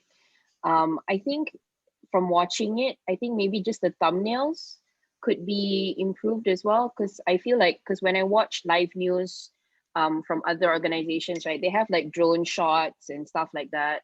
So like maybe just those imageries just can play around with the 4-pop and stuff like that in different ways lah. And try not to use the same image that everyone else is using. Yeah. So say for instance, let's say during one of the safety briefings from MKN or whatever, you notice that, oh, the DG actually shaved today or whatever. So that might be an interesting shot to put in, you know? Just try and differentiate yourself a little bit wherever you can. Actually, yeah, you can do that without breaking the laws of the company. You can try and find more unique images. I think that is definitely one of the takeaways. Get your editors to talk to Chak. Yeah, I think sometimes we can be quite diversified in the sense that I feel Rage is more like sehati sejiwa, you know, kind of everyone has like the same big goal, like the same image, how you guys want it to be. But the Star TV is a little bit different, because if today, say, for example, someone A is the editor and this is her style, and tomorrow it can be different. Tomorrow can be style B. And the day after can be style C. So I don't know how. But yeah. maybe it's also okay. So in this like situation right now, I think because traditionally Star TV, or basically when you look at the Star and we have a video section, they try to just make it try to imitate like what paper does. It's very broad. So many different. If there's a court case, then there's news about court case and stuff like that. But you don't have a lot of like more in-depth stuff. It's very all surface level. It's exactly like how you would see a newspaper. Would you recommend that it becomes a bit more how does it focus or targeted? I think the Star's appeal is quite broad. News, you can only run away so much. So if you're doing news on a regular basis, people need to kind of rely on you for maybe not too fun type content, right? But the other learnings are still applicable. For instance, standing out, making sure that the things are like what Myra said, making sure the right things are popping in your cells, making sure you use images that are different from other people, finding relation points of how this information can benefit that person. All those learnings are still there. It doesn't mean that just because you disable the personality part of it that the other things don't apply, right? So I talked about a lot of things today that are not having to do with personality specifically that you guys can apply. So it was like, you're right, it's kind of difficult to define the Star as a personality at this point in time, because it's a giant, ship, right? With lots of people on board, and it has some duties to do, so it can't really do much in terms of personality. But you guys like change the words? Sorry, like local words, like add in local BM words to your English titles. Like, can you guys do that? It's caused also because like I said, because traditional, and then when you have a news report, it's very the format is a news report. It doesn't have that. It can't really change much in a sense because of its format. Yeah.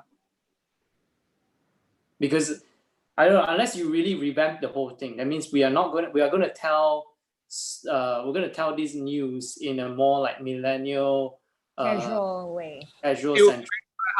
I think if you guys did that, and then you will lose the other audiences as well. So I'm not sure whether that's a good trade-off for you guys. Unless you guys open like a new channel where it's specifically for that content stream, I mean. Yeah, I think that's not necessarily like a good idea.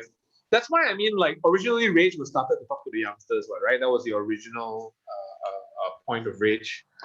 Now it's changed into something totally different, which I think is actually better than what it used to be, lah. Yeah. I think it's pointless to think about defining the Star's personality at this point in time. It's a little bit late for that, I think. Yeah. All right. But I mean, if you guys use like different images, like if you start your video with like captivating footage, for example, and then move on to the handheld stuff, that'll be really cool as well. Because I noticed most of the news when you guys are reporting, it's your face first.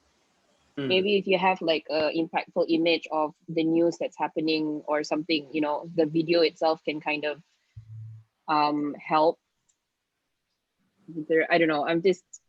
unwanted ideas. No. Opinions are welcome. The assistant, the producer of the video itself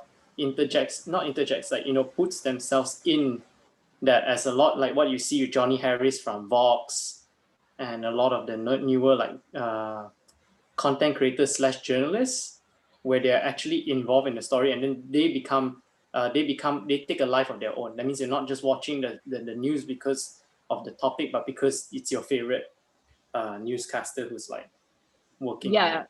No, definitely. But I'm thinking like if it's an issue of a landfill, right? Then you show like footage of what's happening on the ground when the landfill comes down, and then you cut to where you're explaining about the story.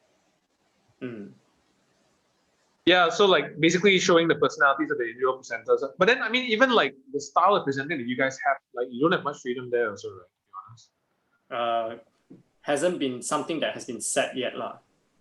Like they don't say that you have to use like full sentences, or you have to dress a certain way or whatever. No, I don't think we have gone to that specific detail. Okay, that's kind of surprising. Yeah. Beyond that, I can't think of anything else that you guys can really do. No worry. Thank you. You're saying we're beyond help? No, I'm just saying that, like, the other tools that I gave you guys about standing out and 4Pop and all that, they're still applicable. It's just that personality-wise, it's a very difficult. Yeah, understand. Big thing, yeah. Yeah, because it's everyone. It's not just one personality. Yeah, And you I get it. From the top down, so it's like R.Age. Everyone says, okay, Ian is R.Age, R.Age is Ian, right? So it's easy to define based on the founder. Yeah. Managing director changes every 4 years. How are you going to define that? You know? Yeah, so that's the difficulty, lah. I think. No worries. Thank you so much for everything. No worries at all. All right. Any other questions? If not, I'm pretty hungry as well. So. I've created the group so you can drop in whatever you need later. Okie dokie, doing that now. I'm just capturing screen cap of the personality things that I think will be useful for you guys. Yeah, I have one question. When you talked about, in the beginning, you talked about seeding versus traction, right? And you said you're going to explain it, but I think... Okay, so when you boost something on Facebook, some people boost up to like 1,000 ringgit, 5,000 ringgit. Some client budgets are up to like 10, 15,000. We've actually had a Durex campaign that was boosted for 20,000 ringgit on chili sauce. So that kind of boosting is purely like, this is shit content. I'm just going to boost it to get that reach. Seeding is basically just boosting it for $50 or $100 or whatever it is to reach maybe 50 people or 100 people, and hopefully they share it with another 1,000 people or 10,000 people. Because right now, Facebook's reach is so bad. And actually, Facebook is the best already compared to Twitter and Instagram and so on and so forth. It's already so bad to the point where you might only get 5 chances. So no matter how good your content is, if those 5 people just happen not to like it, you're not going to get traction. So what you want to do is maybe pay 50 to $100, seed it to 100 people, give your content a better chance at going, being shared. So it's guerrilla marketing. Not really. It's just basically small Facebook budgets on a regular basis to give your content a fighting chance. Okay. Because now, social media's algorithms are going to judge you based on the first 10 people that see your content. And if bad luck and 10 people just happen to be in a bad mood that day and not share your content, it's going to die right there. So seeding improves chances of moving it to 100 people or 1,000 people to see your content and hopefully share it. And that's why it's important for you to have the sell and then follow through with it, right? Because then you give it to people, but then when they click it, they want to share it, they want to discuss it, they want to spread it. Okay, all right, got it. Someone else is sold to someone else, and then so on and so forth. So that's the cycle that we're looking for. Okay, got it. Okay. Skandar, you look like you have a question. Are you okay? I'm good for now. I'll probably save it for another time or something. Okay, no worries. So get your homework done, guys. I'll see you on Wednesday if there's nothing else. Thank you, Chak. All right, bye. Wait, how do I leave? Okay.